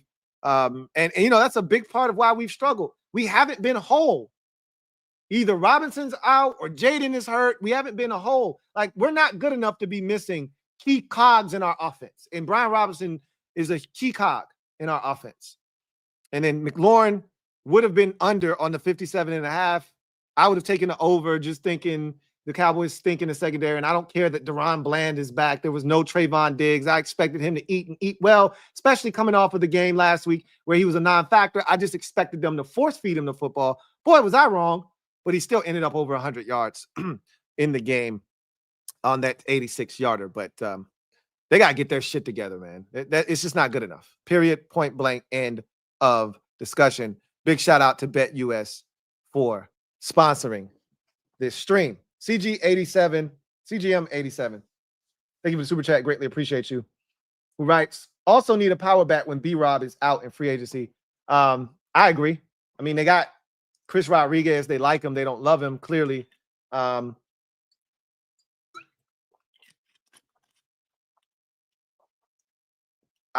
personally, I would look to upgrade. Like, we got to see with the rest of this season, but Austin Eckler with the concussions, I personally would move on from him too. Like, he's getting up there in age. He's at 2 concussions this year. He was flat. I mean, it was scary. He wasn't moving, guys. He wasn't moving on the field. Face down. That's some scary shit. I'd move on from him. I would, obviously, Chris Rodriguez, Jeremy McNichols has been cool, but that's a first-year addition. He's not a guy that needs to be on this roster after this season. I'd look to add 2 running backs, a big physical one in free agency and then a speed guy via the draft. I'd really overhaul that position. I'd overhaul tight end, right? Obviously, you got to upgrade wide receiver. There's a lot of work that needs to be done. Going Commando, thank you for the super chat. Greatly appreciate you. Thank you for being a member of the MOBB, who writes, Lou, I'm with you. Glad to know who we are. Now I'm going to try and enjoy the last bit of football left with less stress, like most November, Decembers. Except we're not out of it. Like most November, Decembers, we're already done. We're talking draft and that type of stuff.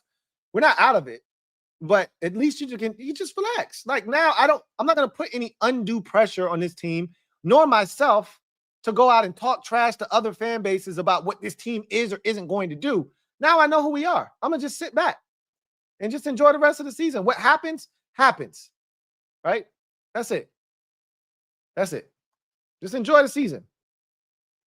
Going Commando, thank you for the super chat. Greatly appreciate you. Double up. Thank you for doubling up. Who writes, was literally screaming at my TV. No, when we went for one. Again, I mean, he was adamant. Ron Rivera style. One, craziest play in franchise history other than the Hail Mary just happened this season, and we're going for one. Cowboys are on their heels. They don't know what the hell's going on, but we're going for one. Kicking game has been shit all day today, but we're going for one in the tie. That's our head coach right now. Don't love it. Go for two in the win or lose. Didn't see a thing that I wanted to watch or trust in overtime. Again, anybody that watched that game couldn't have walked away feeling good about what they had just watched. So if the football gods are giving you this gift, you got to take advantage of it. And I'd rather lose that game 28-27 or 26-27 or 27-26 or win it 27-28 than lose it in the fashion that we did because we missed an extra point. It just like, at least if we went for two and didn't get it, we could just say Cliff got to come up with a better player, this or that, or we got to execute. But you left it in the hands of a kicker who clearly was struggling. The long snapper at his worst snap of the season. You put them in that position. I didn't need 10 more minutes of watching the Cowboys move the ball up the field. We hadn't stopped them in the whole fourth quarter. We didn't really stop them. We didn't stop them. D-Man Kmart. Thank you for the super chat. Greatly appreciate you. Thank you for being a member of the MOBB, who writes, hey, Lou, if we can't stop Cooper Rush, how can we stop any of the next 5 opponents' quarterbacks? Well, there is this guy named Marshawn Lattimore. You may have heard of him. He may be back next week. He may be after the bye, but he could change some things. We were playing 15 yards off of CeeDee Lamb. You would have thought CeeDee Lamb was the fastest human being on the planet Earth. Because there were third downs where I didn't even see our corner in the picture. There were first downs where I didn't see Mike Samer still on my screen, and there was 7 yards of TV, and I still couldn't see him. And then CD would run 8 yards, stop, turn around, and it'd be an 8-yard gain. And I'm like, what are we doing? Do you want to give Cooper Rush confidence? Do you want him to have an easy time of it? Because you're not making it tough on him. We gave the Cowboys way too much confidence and credit. We came in and we respected them way too much. We should have been treating them like some hoes. And we were treating them like wifey material. And so we got what we got. But that's the only thing. The pass rush was playing well. The pass rush was ass today.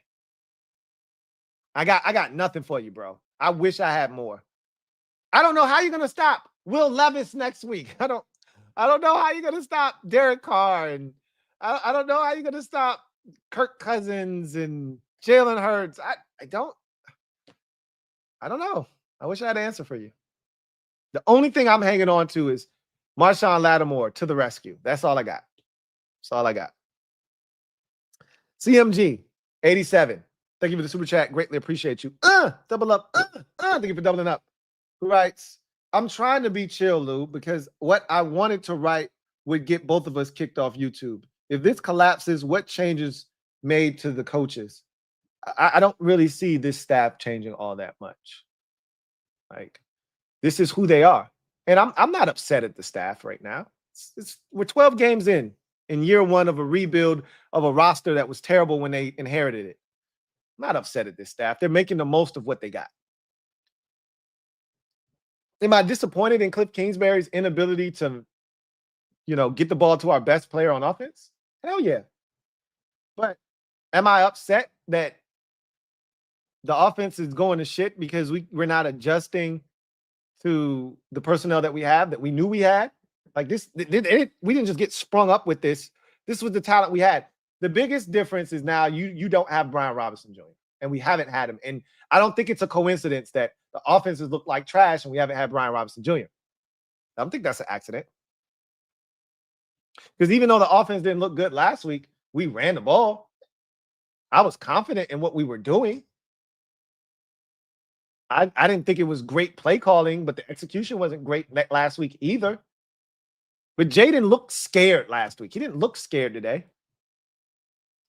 He had to win it by himself because there wasn't a real semblance of a run game. Like, see what the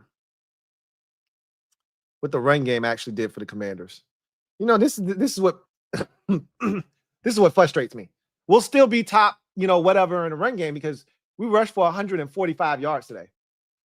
Almost 6 yards a carry. 74 of it came on the legs of Jaden Daniels, right? Jeremy McNichols, 3 for 22. Eckler, 9 for 22. De'Ami Brown, 1 for 14. Brian Robinson Jr., 5 for 13. We weren't running the ball effectively with our running backs at all. You take away De'Ami's 1 carry, which you can't, and Jaden's 74 yards, and this is a very pedestrian effort against the worst rush defense, the second worst rush defense in football. But yet, the numbers are going to tell us something totally different because our quarterback ran for 74 yards. So, again, it's frustrating because I just hope that they're not looking at the numbers and saying, well, we did this. And no. We watched the game. You watched the game. It wasn't good. It wasn't good. Don't see many changes being made. Tony, stand up. You are the newest member of the MOBB mob. You know what to do. Show Tony some love. Welcome him with open arms. Welcome to the squad. Tony, glad to have you on board. T-Roy, thank you for the super chat. Greatly appreciate you. Thank you for being a member of the MOBB, who writes, they dropped tackle B-Rob, but no call. What's up with that? F the win. Be true to the rules. They ain't called that all year long. I ain't tripping. I ain't tripping at all. Like, when we do it to people, it can't be a double standard. When we do it to somebody and they want it called and they don't call it, you can't be like, they should have called it. Like, at the end of the day, it's football. Ish happens, right? You hate that it happens, but it happens. T-Roy, thank you for the super chat. Greatly appreciate you. Double up. Thank you for doubling up. Who writes, what's going on with Cliff? The same shit. End of the season struggles. Lack of the ability to adjust. Everything that everybody told us about is coming to fruition. I hate when somebody tells us something before it happens and then it happens and we didn't want to listen and then the shit happens and we look stupid. That's what's happening with Cliff Kingsbury right now. I hate that shit. I hate it. Daryl Marshall, thank you for the super chat. Greatly appreciate you. Daryl Marshall writes, blown coverage for the TD late in the game was so disappointing. HTTC. Yeah, it was. But you know what was even more disappointing than that? John Bates fumbling, because the defense did their job. They held him to a field goal. They made it 13-9. They gave the ball back to the offense with a chance to go down the field and score a touchdown and take the lead and win this game 16-13 in ugly fashion. They gave us a chance, and Cliff dials up, you probably could argue, his best play of the game, a damn RPO on first down to get the drive started in a positive manner. John Bates is wide open. He throws it to Bates, and he fumbles the damn football. Great play by Donovan Wilson to punch it out, but I don't give a shit. He fumbled the football. And in that moment, who thought the defense was going to rise up and get us a stop or a turnover? At that point, you're begging the defense to just hold them to a field goal so that it could be 16-9. But I'm not trying to play more football. And I was thinking, what if they hold them to a field goal and we score a touchdown? Do we go for two or do we? Well, clearly DQ would have gone for the tie because he just didn't want to lose. He wasn't trying to win. He just didn't want to lose. But if that's the mindset, then what are we doing, right? What are we doing here? So, yeah, that was disappointing. But again, when you turn the ball over and the defense, it's the same thing we did against the Eagles. We literally did the same exact thing, right? The defense fighting their guts out, give up a touchdown. First play of the possession, JD5 throws a pick. What'd you think the defense was going to do after that? Defense goes out, stops the Eagles, forces a field goal. First play of the possession, John Bates fumbles. What did you think the defense was going to do after that? I think it was the first possession. First play. Feel like it was the first play of that possession. What did you think the defense was going to do after that? Life's crazy. Thank you for the super chat. Greatly appreciate you. Frauds. We're looking real fraudulent right now. I cannot tell a lie. Joshua Farish. Thank you for the super chat. Greatly appreciate you. Joshua, right? Lou, I watched your video on Payne. Where was he today?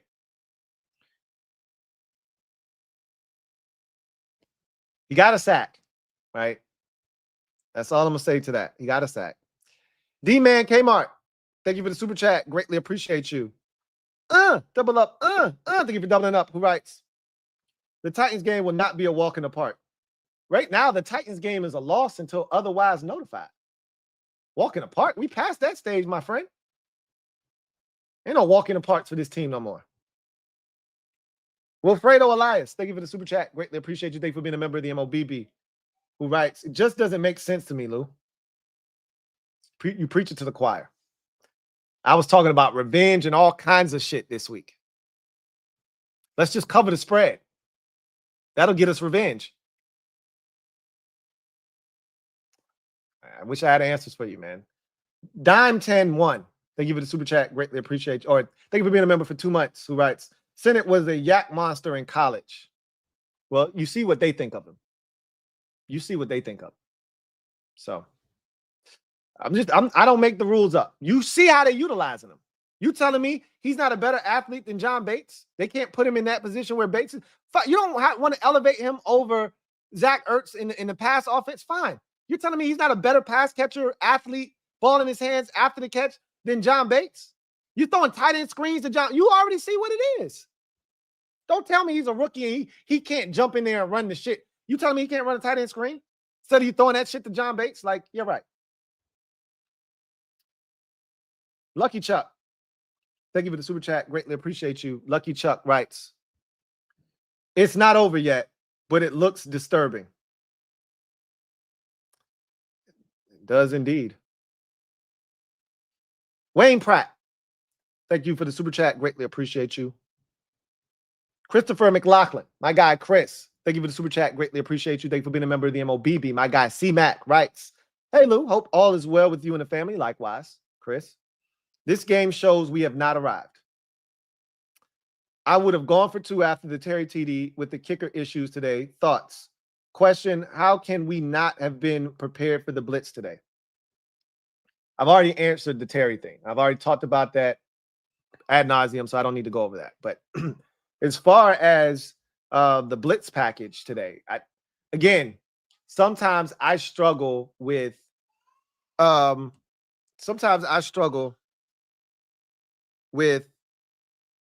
hold on a second, y'all. All right, hold on.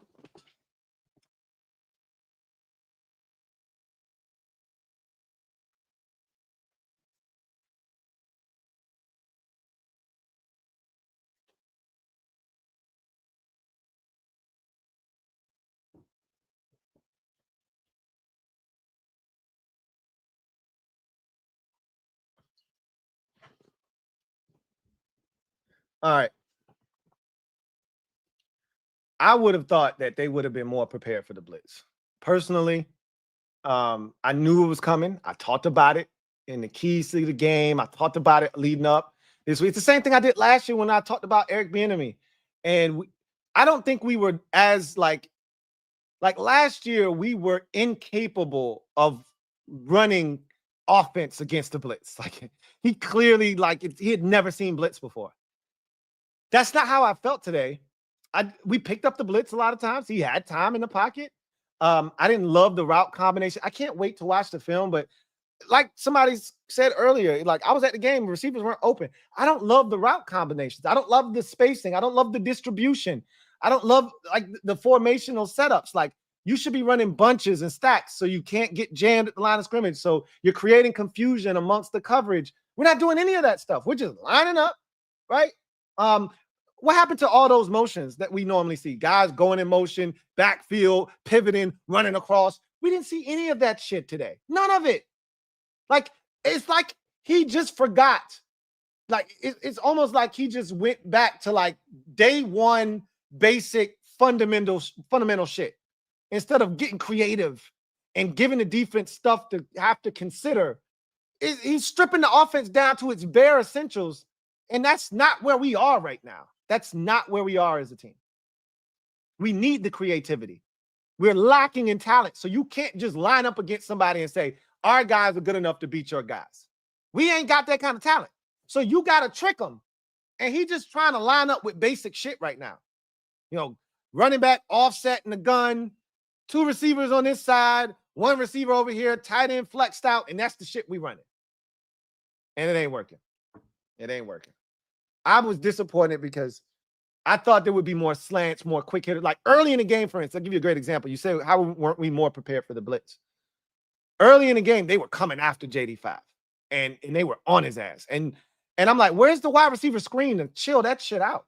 All it takes is one of them bitches, bop, and they be like, all right, you got us. All right, we gonna chill on that shit. No, we never hit him with something that made him say, hey, we can't do that no more.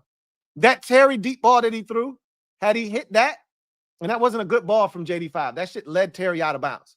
Had he thrown that up the field and given Terry a chance to run on it, he had him beat. And had he hit him on that, that would have chilled their ass out. But we never really threatened them with nothing, whether it was a screen. Like early in the season, you couldn't blitz us because we were throwing too many quick passes. You mess around and one of these shits pop and you in trouble, right? Ball was coming out quick. Everything, it's in his hands all day now. The ball is in his hands forever. Now, it's ridiculous. Rail Goated. Thank you for the super chat. Greatly appreciate you. Rail Goated. Double up. Thank you for doubling up. Who writes? Time to unleash that offense we ain't seen yet. DQ. He talk about it all the time, right? We got a lot of plays that we haven't used yet. You know, if you think this is all we got, you got another thing coming. Yada yada. Well, what the hell you waiting on then, man? We about 2 weeks too late on them shits you've been holding on to. What you waiting on? Because I damn sure I'm ready to see them shits. Right? Show me what you got. I damn sure want to see what the hell these plays that you've been talking about look like. Because I ain't seen them shits yet. We going in reverse. Reverse. Please show us those plays that you've been telling us that y'all been running at practice. Christopher McLaughlin, thank you for the super chat. Greatly appreciate you. Double up. Thank you for doubling up. My guy Chris writes, hey Lou, happy Thanksgiving to you and your family. Likewise. Thank you for all the content. Appreciate you for all the support. Really, truly, I do. He says 2 thoughts. 1, this offense is stagnant with B-Rob out. Facts. 2, I don't understand why Seibert did not kick the ball out of the end zone, allowing Turpin to return it. Because that's what he's been instructed to do. But even that was a weird kick, right? I don't even think he got all of that kick. If you see the way that kick came down, it was a lot like the kick that your boy Aubrey kicked out of bounds, right? Where it just kind of came off the foot funky. That thing landed at like the 5 or 6, and it went through his legs, and he went back to pick it up. So normally when Seibert kicks it the right way, it's got height on it, it's got hang time, it goes all the way down to like the 1 or the goal line, and it gets returned. That shit didn't even make it to the 5-yard line, and it bounced. And Turpin, went through his legs. So he's been instructed to give the return guys, the coverage unit, a chance to, make plays. So he's not kicking it out of bounds, which I knew was going to be a mistake, but to each its own. Christopher McLaughlin, my guy, thank you once again for your unwavering support, man. I can't thank you enough. Gifting the mob with 10 memberships, brand new members. Y'all stand up. Y'all are officially in the building. 10 new members of the mob. Really, truly do appreciate y'all. And welcome to the squad on behalf of Christopher McLaughlin, thank you for your support, man. Can't thank you enough. Welcome to 10 new members, courtesy of Chris McLaughlin.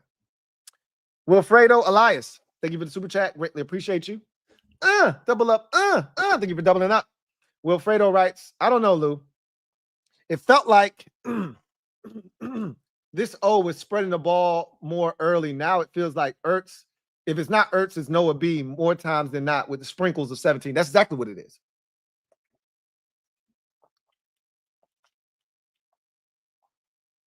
That's exactly what it is. If it ain't 86, like he caught another touchdown. Same shit he caught last week against the Eagles, right? If it ain't 86, it's 85. And he's not like literally, those are his security blankets right now. And I said, we got to get to a point where that shifts to where 17 is his security blanket. When all else fails, I'm going to just give a chance to 17 because I know even if he's covered, he can still make a play for me. And I right now, that's just not sinking in for him. Benjamin Slade, thank you for the super chat. Greatly appreciate you. Benjamin Slade, right? Some of us need pep talk. In the last 20-some years, how often we playing meaningful December football? We lost. It sucks. We're going to turn it around. It ain't that simple, Benjamin. If what you watch today feels like we're going to turn it around, we didn't play against the Ravens or the Steelers or the Eagles this week. Played against a bad Dallas Cowboys football team that tried to lose this game as much as we did. If you're still in the mindset of, oh, we're going to turn it around, I hope you're right. But you can't feel that way after watching what we've watched the last 2 weeks in particular. We're going in the wrong direction right now. So will I say that it's refreshing to be playing meaningful football in December? Yeah. This is our last game in November, and we'll be playing meaningful football in December. Yeah, that's awesome. I'm excited about that. But you know what? I was excited about that 3 weeks ago when we were 7-2. And we're still on 7 wins, and nothing's changed. We're still going to play meaningful football. I like to win some games, though. Like to start winning some games again. If that's okay. Like to win some more games. Royal Stacks, thank you for the super chat. Greatly appreciate you. Thank you for being a member of the MOBB.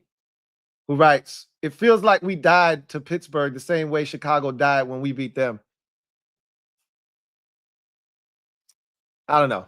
I don't want to give that Steelers loss that much credit, but when you lose 3 in a row after having only lost 2 games previous to that, we hit a funk. We hit a little bit of a funk. So maybe they did end our season. We didn't know it at the time, but maybe they did end our season. Metaphor, thank you for the super chat. Greatly appreciate you. Thank you for being a member of the MOBB. Metaphor writes, said in mob, we need to run Terry from the right. Wow. Oh, wow. Touchdown. Yeah. Yeah. He's had some plays on the right side, as we know. But their insistence on him staying on that left side, again, that's the Cliff Kingsbury thing. And I would personally, during the bye week, I guess that's a bye week thing. When you start self-scouting, I would personally, sit him down and say, hey, you're going to have to start moving personnel around, and whether the onus is then put on Terry to learn the other positions at wide receiver. I'm pretty sure that I heard that that's what they coach them to do. Learn all the positions so they're familiar so they can move them around. Well, it's about time for that to start taking place because the shit is getting stale with it being the way that it is. And if teams are going to move, take their best corner and put them on Terry, then make that guy uncomfortable playing on both sides of the field because we're allowing teams to just match their left corner up with our number 1 wide receiver and just leave it like that. Swaggy P, thank you for the super chat. Greatly appreciate you. Double up. Thank you for doubling up. Who writes,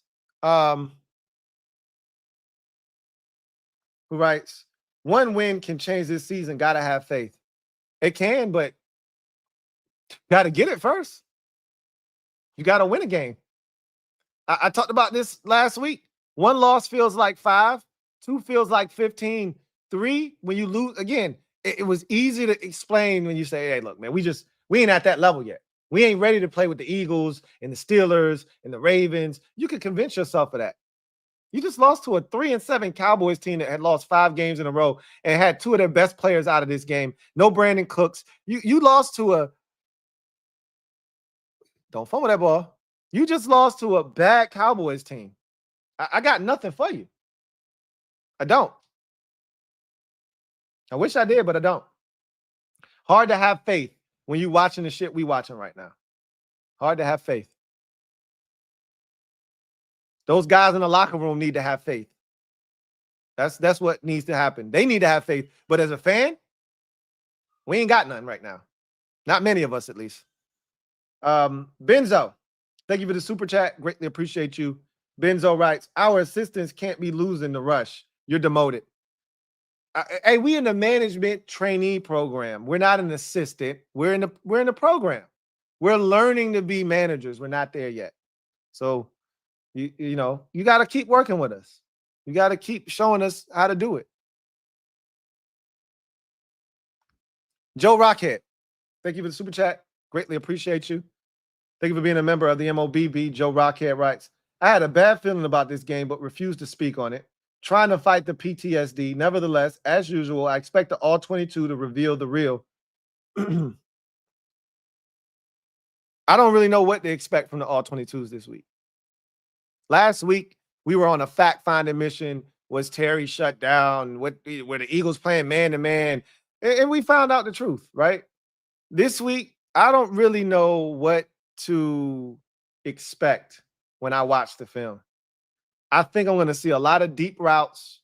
It's 3rd and 5, it's 3rd and 2, and we running 15 yards down. I think I'm going to see that bullshit. That's what I think.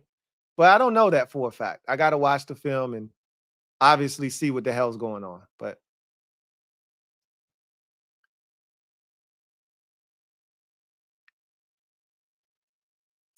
did he fumble the ball?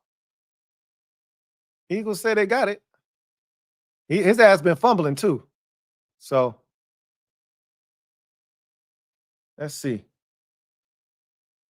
Oh yeah, he fumbled that shit big time. Unless they rule his forward progress was stopped, he fumbled that ball big time. Well, never mind. Doesn't matter now.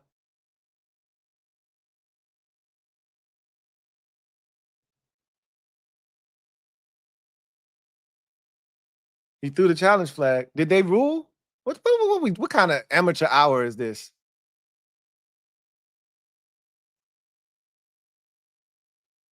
Yeah, that's a fumble. Puerto Rico, thank you for the super chat. Greatly appreciate you. Right. Still think the Eagles are undefeated with JD. LOL. I do. I really do. That hasn't changed. You put more talent around this kid and he'd be dynamic. Still do. Absolutely. Derek B, thank you for the super chat. Greatly appreciate you. Derek B writes, contested catch rate equals no separation. Get open. Does that matter? Contested catch rate means you catch the ball when somebody's on you. If you're not getting open, but you still catch the ball, that means you're still a reliable target. So, yeah, would you like a guy to win and create something? Yeah, but we already know that's not who Terry McLaurin is. He's not this snap-off, dynamic route runner. He is who he is. And what he excels at is catching a ball when somebody's draped all over him, but you got to give him a chance to do that. Xavier Stafford, thank you for the super chat. Greatly appreciate you. Xavier writes, unfortunately, this is nothing we haven't felt before. For us real fans, at least. Doesn't make it feel any better, though, right? Still sucks. But we've been here before. Again, doesn't make it feel better. Marquell Randall, thank you for the super chat. Greatly appreciate you. Double up. Thank you for doubling up. Who writes, feels like a deep play offense. Where's the screens? Yeah, it made me want to vomit. Kept hearing Greg Olsen talk about they got to throw the ball down the field. I'm like, no, we don't have to throw the ball down the field. We need to complete some damn passes. This is what we need to do. Like, get it and with some rhythm. We need to get into a rhythm as an offense. The deep passes will come if you start completing some shit and start moving the ball and start converting on some third downs. Like, I'm not trying to force. Like, that's the problem. We running shit too vertical, and it's taking too damn long, and the offense is deteriorating because of it. The concepts are the same. How many comebacks? How many curls we gonna run? How many comebacks we gonna run? You think the Cowboys ain't seen enough of that shit? You think that shit isn't on tape? They had a garbage fifth string corner D'ing up Noah Brown because he was running the same damn comebacks every damn time. And he don't respect his speed. So what I need to be afraid of? This is why you move Terry McLaurin around, to get matchups. DP Unit, thank you for the super chat. Greatly appreciate you. Double up. Thank you for doubling up. DP Unit, who writes, hello, Lou. I've been watching you for years. My first super chat, I could tell. Hey, man, welcome out of the shadows. Glad to have you. He says, now, as far as going for 2 at the end, I don't agree. Austin had just made the field goal to put us down 7, so DQ going for 1, I'm okay with it. That's cool. If you were okay with that, and that's your rationale, I wasn't, because I'm not looking to go for the tie. We had to go for that field goal because you needed 2 scores. You weren't going to win the game without 2 scores. The fastest way to get that done was to kick the field goal and then put yourself in a position to get the football back and maybe have an attempt at a Hail Mary or something along those lines. And so they did that. But he didn't just make a field goal, right? Well, he did just make a field goal, but that was cool. The field goal was cool. But at the end of the day, that operation hadn't been good. He had already missed an extra point. He had already missed a kick. And we, like I said, we watched, like, I didn't need to go to overtime for 10 more minutes to watch us do what we have been doing, which is struggling to stop the Cowboys on offense and be able to do nothing on offense ourselves. So, again, everybody's entitled to their own opinion. That was the wrong decision, if you ask me. We should have gone for 2. That was a loser mentality type of play and decision. I've been here before. I said the same thing after we went for 1 against the Eagles on the road with no time left when Jahan Dotson caught that pass. And I feel the same way now. Either you plan to win or you're not. And the best teams in the league in that position aren't playing for a tie. The Buccaneers did the same thing against the Chiefs. Why? Because Todd Bowles is a defensive-minded guy. This is the shit I'm talking about, right? Defensive-minded coaches are always going to go back to being who they are at their core, and that's conservative. When in week 1, when the Ravens were playing the Chiefs and they thought Isaiah Likely caught that pass, Harbaugh was going 2 immediately. 2. We kick it. We going for 2, right? Because why? Because why not? You think I'm trying to go to overtime with Patrick Mahomes? F that. I'm trying to win this game right now. When Joe Burrow and the Cincinnati Bengals went for 2 against Baltimore and they didn't get it, I could live with that. I can live with that decision. Why the hell not? The only thing I didn't like is that they didn't go to Jamar Chase. That was the biggest issue that they had. But you know what the difference is? They got an offensive-minded coach. So in that position, you're thinking, let's go for 2 in the win. Defensive-minded guys are always going to go err on the side of, oh, let's kick the extra point. And they normally lose, just like the Bucs did to the Buccaneers did to the Chiefs on Monday Night Football. Went to overtime, and what happened? Didn't even see the football, right? That's what we are as a football team. We are coached by a defensive-minded coach. And when you coach by a defensive-minded coach, you got to deal with this type of shit. And it's unfortunate. Don Everhart, thank you for the super chat. Greatly appreciate you. Thank you for your generosity, man. Really, truly do appreciate you, Don Everhart.